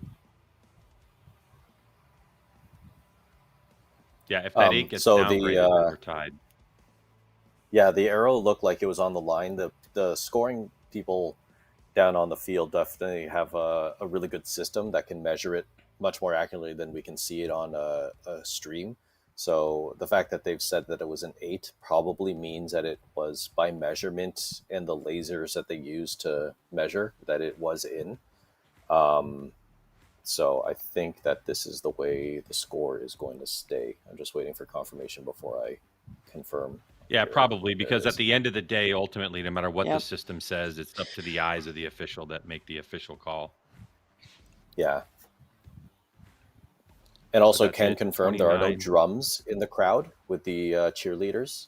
There are no actual physical drums, but there are the vertical, I call them boom sticks. So those vertical inflatable sticks that people hit together to make noise. So in the past, there have been drums and other crazy noisemakers. I heard that the French crowd, they are banging their feet on the stands on the floor, you know, and it's metal, so like it really becomes loud. So it's kind of they're making the grandstands their drums, from what I heard. 8-9 liner. It's an 8 or a 9. Yeah, not sure. Mm-hmm. It's a 10 from now. Lisa really needs some 10s here to put any pressure on.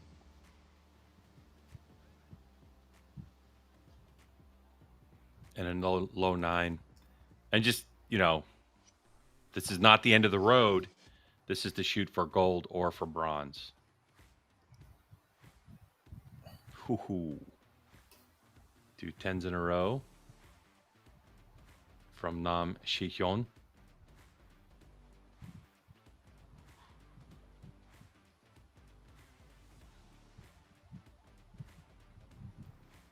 For Lisa.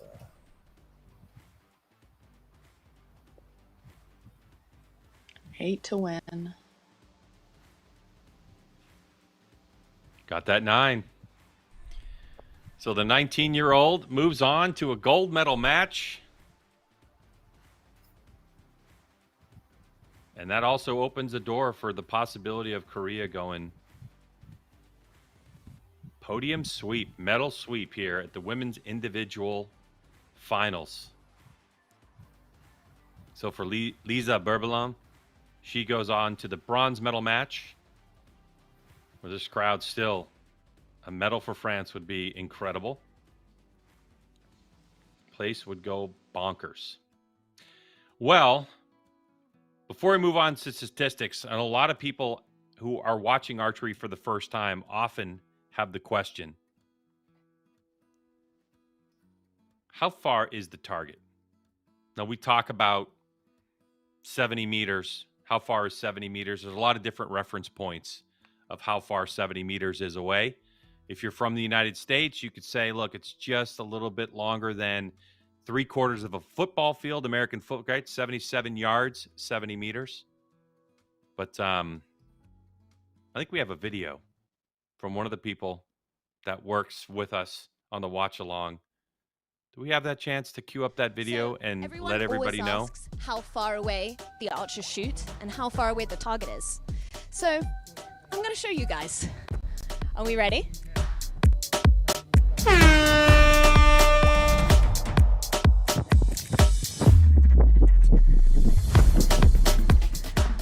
Go, Lucy.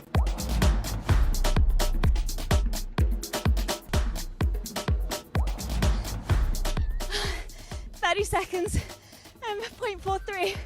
Woo, that was far, very far. I hope you learned something today. Yeah, that you run like Benny Hill.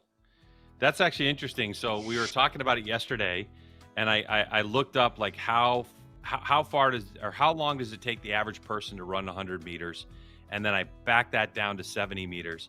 And so the average person it takes to run 70 meters is going to be just under 10 seconds, 9.8 seconds. So Justin, how long do you think it takes an arrow to reach the target? I have no idea. What would you think? Second? I don't know. Yeah, I don't know either, but probably. I'm pretty sure it's like 1.2 seconds, maybe 1.5 seconds, something like that. So You could probably do the that math gives you a on good it idea. because Yeah, it's- are we on, Crispin? Like it's pretty close, 1.5, 1.3. Sweet. It's pretty crazy. Doesn't sound like much time, but if you think about it, that's how far it is. So those of you watching, generally you're gonna run 10 seconds or so to get 70 meters, and the arrow gets there 10 times quicker than you do. That's how far it is. Yeah, the So if you want to know how far recurve 70 speed. meters is, go for it. Yeah. All right, as we get them ready to Recurve go, let's speed bring on- in Vanessa Lee. Sorry, yeah. Oh, dude, come on, Vanessa. Get her in here. This has got to be a crazy, crazy day, and I know you're going to take us through some of the emotions you're experiencing. Yeah, 100%. The crowd is crazy today, yet another day. Going wild for Lisa Barbelin against Nam Soo-hyun. Unfortunately, she lost, so now she's going to be going for bronze. But even standing outside of the venue, you can just get the sense that there's some important stuff going on. It's crazy. Tell us a little bit about the conditions, because we've seen some really weird arrows flying in different matches. Yeah. Windier than other days, and you can't help but think it's the nerves. So when you're a little bit more nervous, I can see all the excitement and the anxiety inside of the call room. That's going to have an effect. But you know what? I have someone who knows that much better than me. Penny Haley. Let's go. So, I mean, what does it feel like to be on a stage like this, moments before you go out?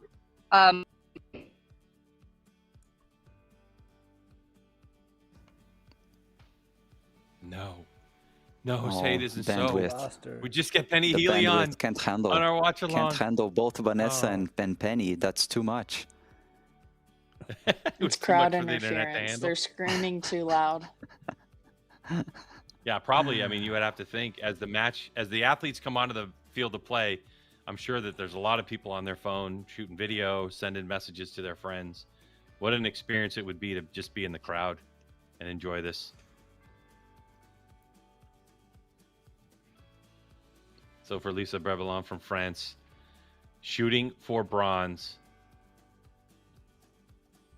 The French crowd happy with the fact that she's even made it this far. What a story it is during these Paris games. Oh, there they are. They're back. They're back. All right, you guys are back. So ask the question again, Vanessa. Hi, Penny.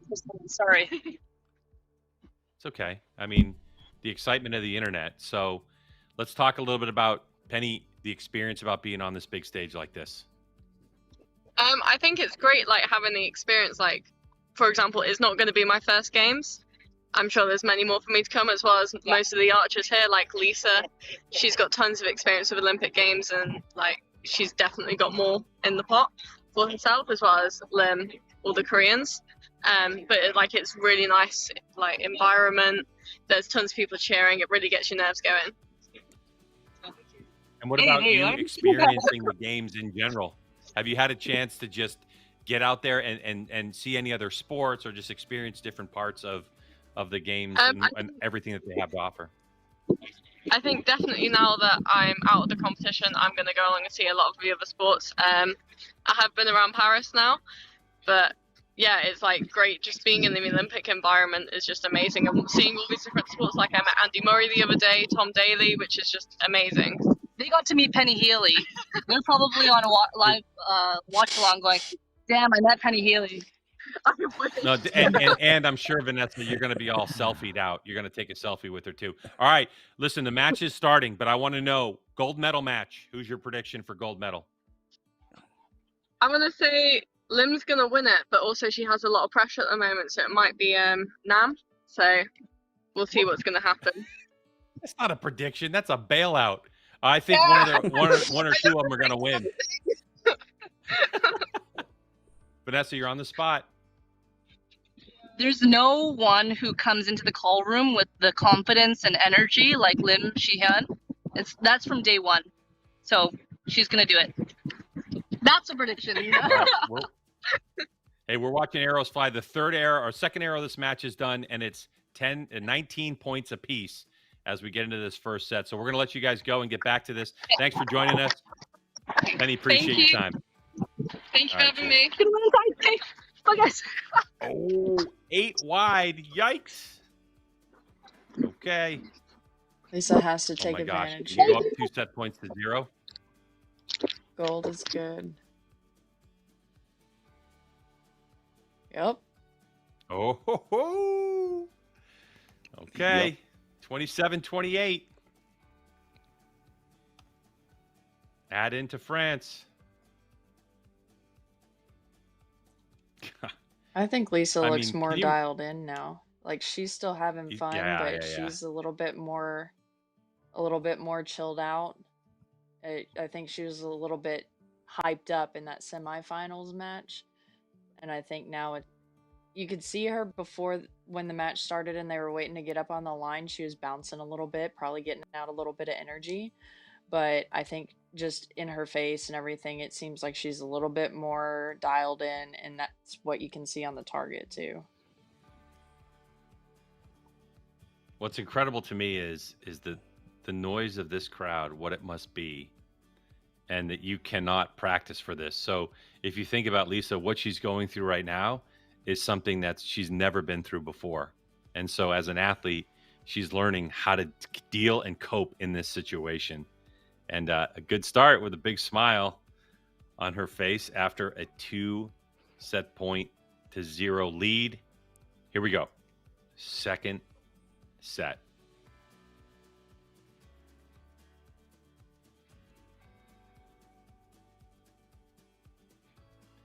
And an X from Jeon from Korea.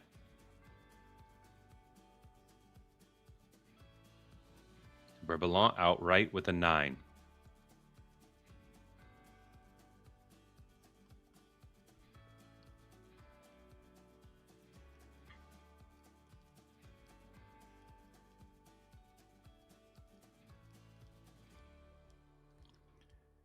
Down low 9. Opportunity to tie for Lisa.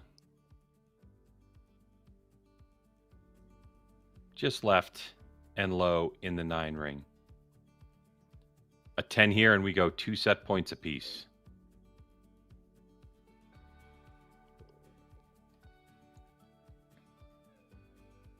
Got it.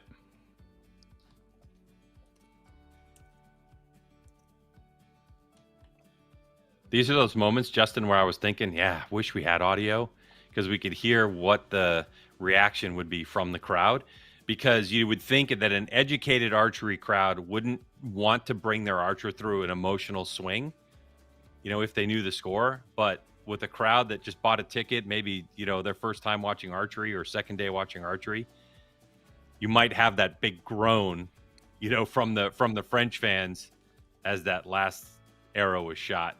The last 10 shot by Jeon Hunyong. Yeah, you just want the crowd to react however they're going to react. For me, I don't like it when they get really quiet. There's no reason archery. Everyone should just be pumped up and screaming and yelling, and the Koreans should be trying to distract the French, and the French trying to distract the Koreans. It's just, to me, that's just part of the whole atmosphere. It'll be interesting. I'm going to go back and watch the replay just so I can hear the crowd mainly. I really looking forward to that. Is there heckling in archery? Have you ever heard of heckling in archery? There's no heckling in golf, but there started to be after a famous movie with Adam Sandler. People started heckling in golf. You ever heard of heckler? Not me personally, but yeah. I have been heckled. Have you been heckled? Well, you're Canadian, and there's a lot of funny people that come out of Canada, so you're probably heckled by your own countrymen. Nope, I was heckled by a Chinese crowd when I was shooting against a Chinese archer at the Beijing test event in 2007. Really? Yeah, it was a surprise. Was it a verbal heckle? I'm sure it was. I wasn't understanding what they were saying, but then they were like clapping and trying to do like loud coughing and loud sneezing only while I was at full draw. Oh, wow. Yeah. Ooh, 8. A little bit of window. Mm-hmm.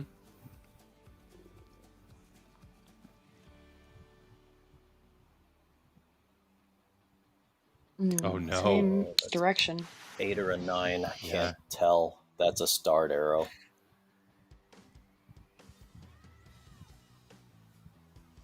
Yeah, there was that movie Old School with Rodney Dangerfield when they started heckling divers. That's dangerous. Another one in the 8 ring. Gold is good. So at least I could take this with a 10.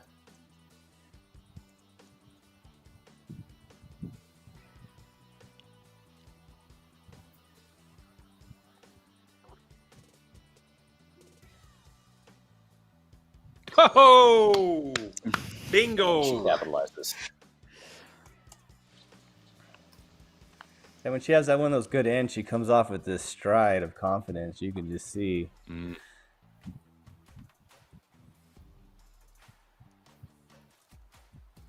It's just there's just no way to avoid the moment. Like every arrow is a moment in this bronze medal match.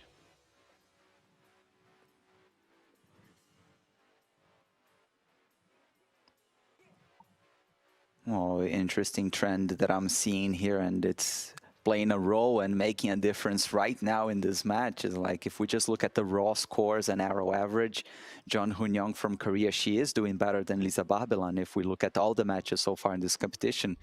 But where Lisa has the upper hand is in the percentage of arrows in the yellow. So Lisa has been more solid within the yellow, and this set was exactly this, right? Was, you know, stay in the yellow. That's a lot of the times that's the name of the game, especially when the wind is blowing. And yeah, now Lisa within striking distance of victory. The crowd living on every single arrow flown. And people say archery's not exciting.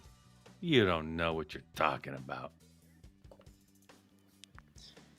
I think it's the thing that system. It's anybody's game, and it really does make it exciting because, Justin, correct me if I'm wrong, but you guys shot for a cumulative score for 4 ends, so it was highest out of 120. So you can set up a momentum and have good shots, and one person can have a bad arrow, and that ruins the whole match. Whereas in sets, you can shoot an 8 and come back and still win the next set. Yeah, that's 100%. In my gold medal match, you know, Magnus Peterson, he kind of didn't start off so good, and I did, and I had a 2 or 3 point advantage that I was pretty much able to carry through all the way through those 4 ends. And it wasn't cruise control, but it's definitely different than set play.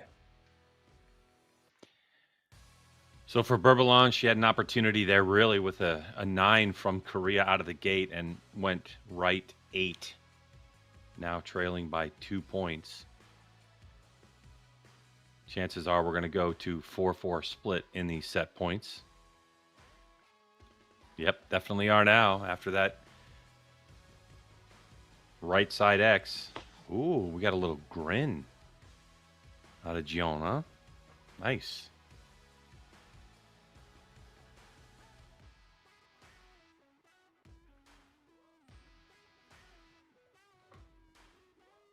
All tied up. So you know what I'm thinking. Shoot off. It's not the first time you hear this, is it, Greg? No, it is the first time. As far as you know. Come on. No, I am not related to Dana White. I am not. By the way, that comment earlier was great. That one person commented that when they're shooting with their friends, they heckle each other. I mean, I definitely do that. Got to. When I first started archery, I wasn't a coach, but there's a guy who owned the shop where I started shooting at the time. And he was like, you need to deal with pressure. And I'm like, well, how do I do that?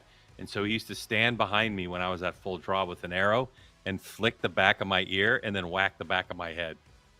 And I was like, this is my first month of shooting archery back in like 2015. And I was like, really? This is the way you do it? And he's like, yeah. Never seen it since, by the way. think he was just messing with me. Didn't work.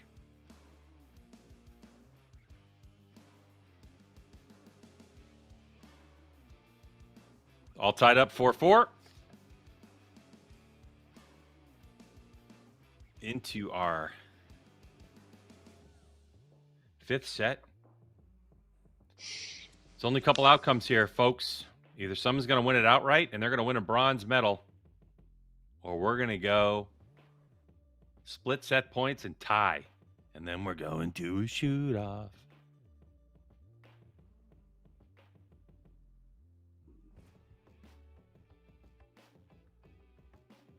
Woo. So 9 and an 8. Massive opportunity. Deep breath from the French archer. A 10 here. You can see heart rate's up. Nearly 100 beats a minute. And a 9. She had a mean face. Like, I'm making this shot good. Yeah. Boy, if that landed in a 10, this crowd would have just crushed these stands. Exploded. Okay. And a 10. She needs a 10 So, to win. 10 to win. 9 to tie. And we go to a shoot-off. 10 seconds left on the shot clock. Biggest arrow of her life. Shot of her life right now. Sends it. Oh my And it's a gosh! 10. Oh! Oh my goodness! Oh! Jesus! Are you kidding me? Outstanding. Oh my goodness! Wow. And this is what dreams are made of.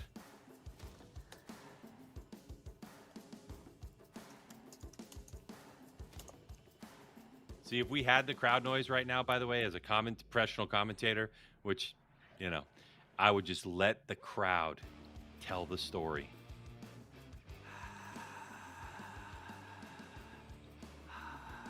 Viva la France.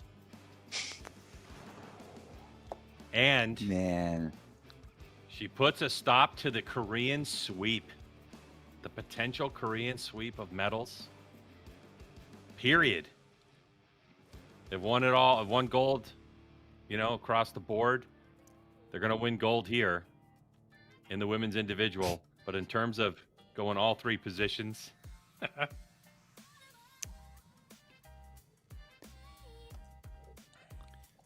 think she'll make the Paris Man, news she can- tonight?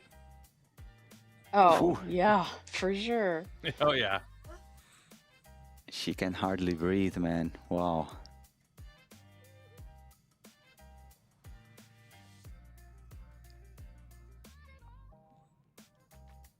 Well, that's awesome.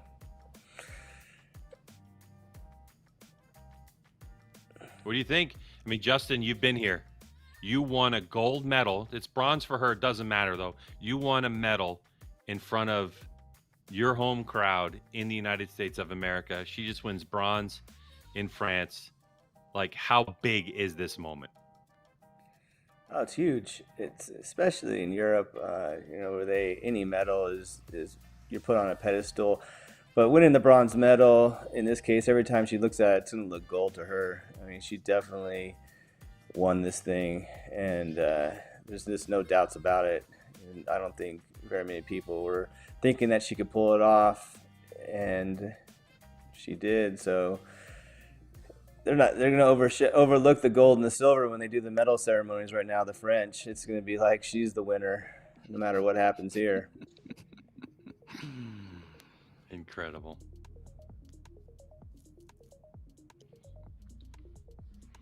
Be able to walk in any Gold restaurant. medal match time. Woo! Free Yeah, at free least now the meals French the crowd next can week. take a breather. Huh? I said she's gonna be walking in any restaurant there in Paris for the next week and be getting free meals. She's gonna be a rock star. No doubt.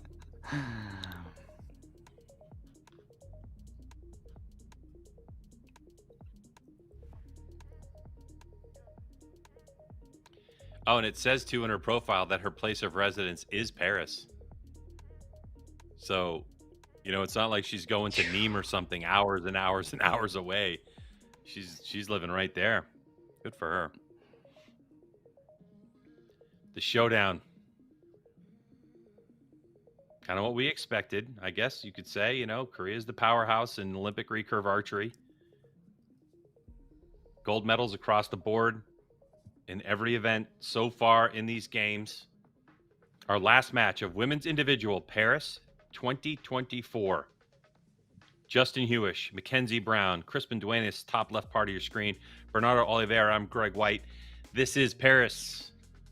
Well, it's archery in Paris. Watch along, as we hope you're checking out your local channel, I guess you could say, or your local feed of some sort, watching along with us on this final match. Korea guaranteed gold or silver. Probably won't get a free meal in Korean place. You never know. That's pretty funny. Yeah, you walk into a Korean restaurant in Paris and they'll be like, there's the door. How dare you? Kate Jones from the top rope. Body slam. Good one. All right. Interesting situation we have. Yeah, it's gonna be Is there any interesting. pressure, Justin, on any of these two, you think, or what? 100%. You know, it's not just bragging rights here. This is Olympic gold we're talking. You know, when they return home, it means everything to be Olympic champion. So even though they've won, you know, each got a gold medal in the team round, this one is the pinnacle of all of them. All right. Mackenzie, you probably know the answer to this question.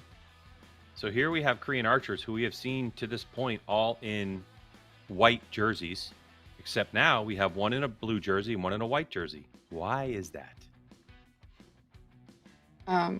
It's just to differentiate the two athletes on the field. I believe it's a rule in, I believe in World Archery too, because whenever you're at World Cups, you kind of bring extra shirts, extra jerseys that still qualify in your country as your World Cup attire and still fits the rules and parameters for those jerseys. So I imagine for the Korean team in their kit of jerseys, they get an extra color jersey. We bring a different color jersey as well, a World Cup jersey that's different from our Olympic jerseys, and just to be sure for that. Yeah, you're absolutely right. So that is a rule. So generally you're going to have like your main uniform color, like the main base color. And so like, let's say for the United States, it would be red. Then they would require you to bring, say, a blue jersey, just in case of this situation, in case you're in a match, a finals match, where you are teammates, to differentiate yourself. So 29-29 right out of the box for Lim and Nam. So really interesting here. It's archery is one of those sports where you're competing against someone, you know, and the questions really come about. We've had a lot of conversations with my friends that aren't archers. Do you actually beat someone, right? Because if you're running against somebody, you can affect them possibly just by your position on the track, or obviously in contact sports, you can affect people's performance in contact sports. But when it comes to this, it's a very unique situation where these archers we know have stood on the line against each other day in and day out and competed, and have gone in the middle of the winter from inside a building to walking out into the snow and pulling arrows and sharing the same experience. It's just what's going on through their minds right now. From my perspective, it looks like both these athletes are relatively relaxed. Like, it doesn't look like on their face that they're in a gold medal match. It looks like it's just another day at the office.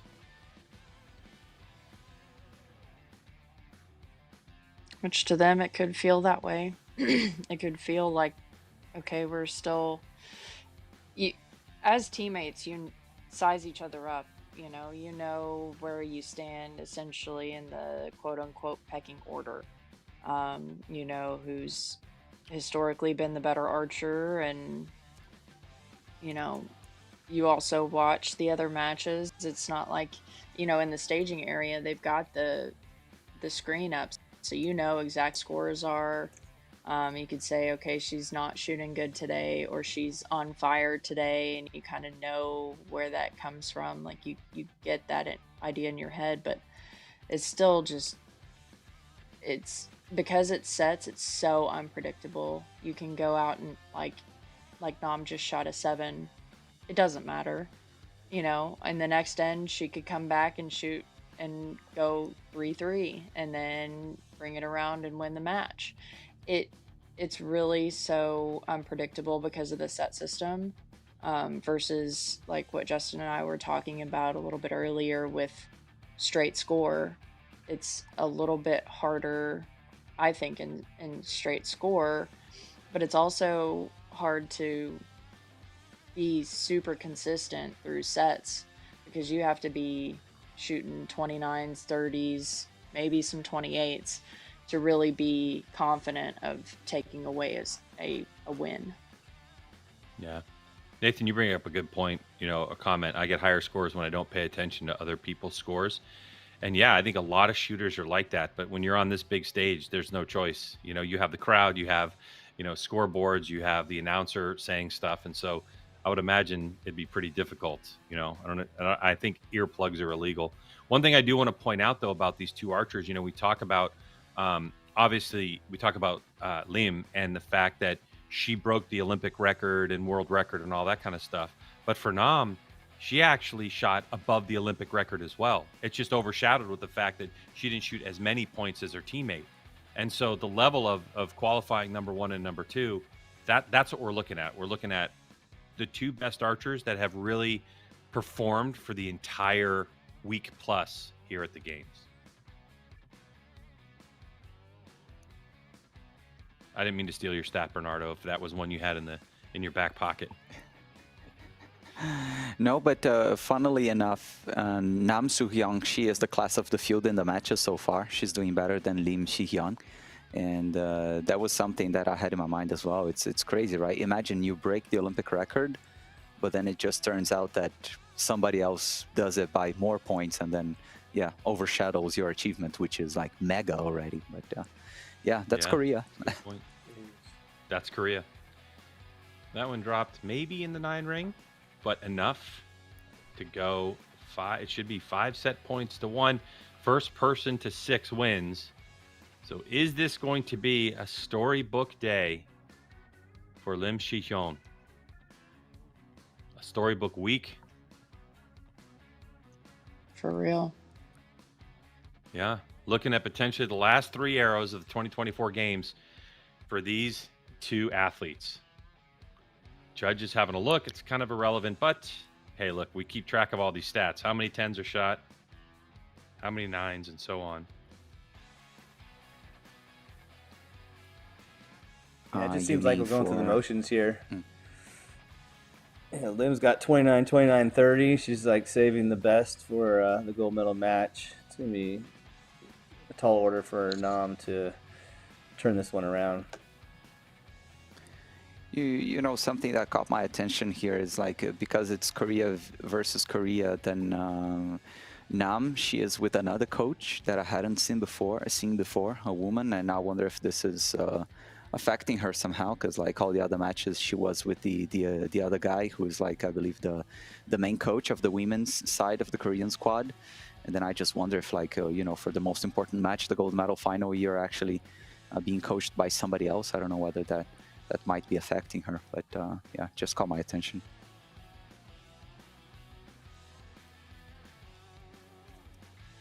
All right, so here we go. A chance for Nam to claw her way back into this one.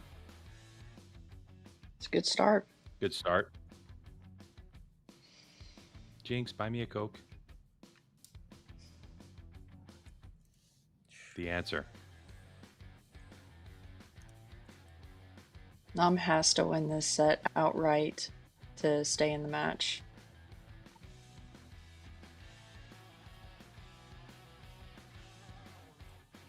Another It's 10. a good way to do it. Mm-hmm. Okay. 9.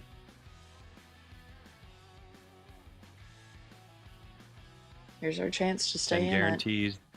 Yeah, 10 guarantees of set points. Little movement. Oh, and an X. Okay, here we go. We're gonna go 5-3. We get a momentum shift. Yep.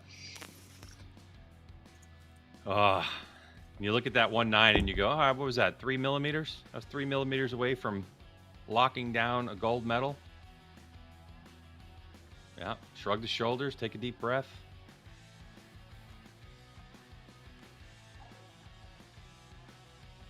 And the amount of movement in your sight to affect that change too, if you take no other considerations into effect, like the wind or the anything else, just the amount that your sight would move on the target is so minimal because of how small that pin is to get from that 10 ring to the 9. It's so small that it makes that big of a change. Like, it looks small in the difference of 10 and 9, but it's like you're moving tiny specks of difference to make that change. It's incredible to think how many things have to go right when you shoot Olympic recurve archery to shoot a 10. Add to the fact that it's 70 meters downrange is incredible. Whoa, huge bobble. An 8 for Nam.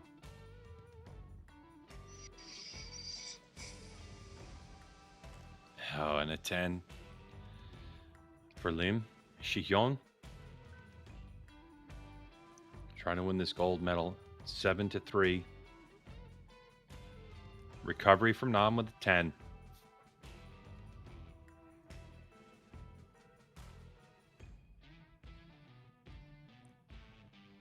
Whoa. Oh, and the first shot outside of the gold.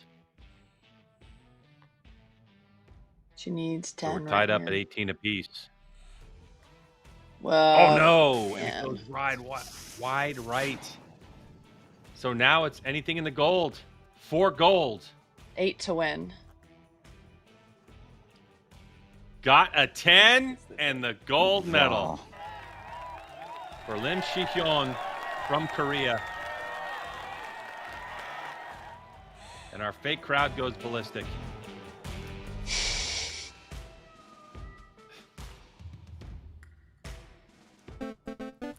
Oh, I just have to say one thing.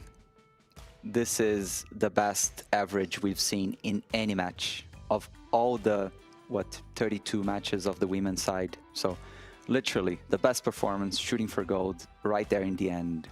What else can Lim Shihyong want? What else can she ask for? Really, really impressive. Wow. Emulating what An-san did in Tokyo. Just unbelievable. It just showcases, too, the strength of the Korean archery system in general. It shows you not only the strength of the coaching and the center of which the athletes train, but also the level of which they have professional archery inside the country and how often they actually get out and compete, on the World Archery's, regular season. And so, obviously, when you look at this performance from this young athlete, Korea right now, as they have continued to be for years and years, the benchmark that everybody's looking toward. And if other countries are getting more serious and more serious about competing at this level, they're going to have to take a look at that blueprint. Well. Incredible. Justin, you've been there. You know the emotions that she's going through right now. Tell us a little bit about the insight as to what you were feeling in '96 when this happened to you. Obviously there's a lot of relief that's going on through her body right now. It's finally over. Who knows how much she's going to really remember. In this moment right now, just things become a slight blur of what's happening to you. There's so much, going on.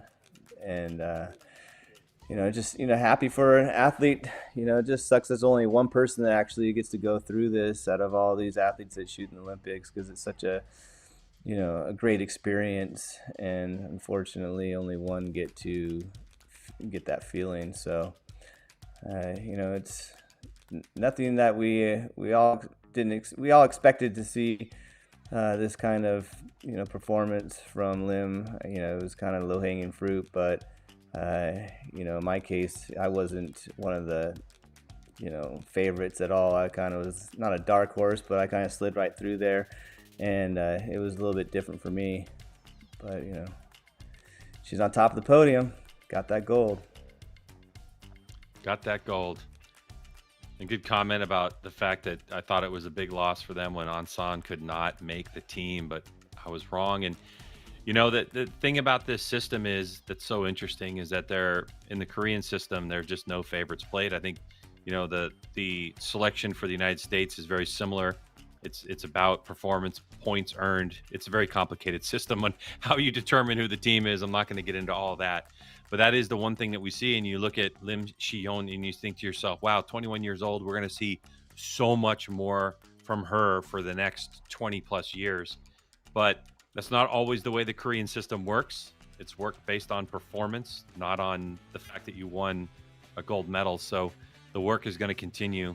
And right now, Lim Shi-yeon sitting on top of the world, the best in the world in the Paris 2024 games. Just really incredible. Mackenzie, your thoughts about what you've seen today? Really great shooting. You don't want to root against anybody, but it was really cool to see there not be a sweep. It was really cool to see come out and be able to win a medal, and I'm sure that will really affect her life on a day-to-day level of being able to podium in her home country, in her home city. So that was fantastic shooting, and all around we saw really good shooting. I did want to comment on what you were saying about team trials, in that our trials is pretty complicated, and Korea's is just as complicated. They have an extensive trials process over months and months, just like we do. And so you do look at the winner today and the Olympic champion and say, yeah, she's got 15, 20 years left. But then you look at people like, Choi Mi-sun, and you look at people like Ansan. You could say the same thing for them. Yep, Kibobe, and they have really great World Cup careers, and they're obviously an Olympic champion.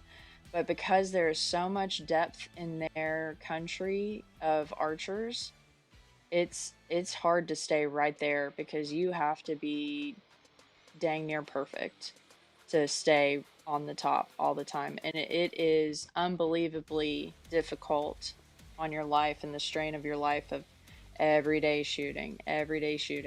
That work-life balance is just not there. It's really difficult to keep it there. So it's a challenge, and it's a lifestyle. It's not a part-time job by any stretch of the imagination. It's very, very true. Well, let's welcome Simon into the broadcast, because he is hanging out in the area.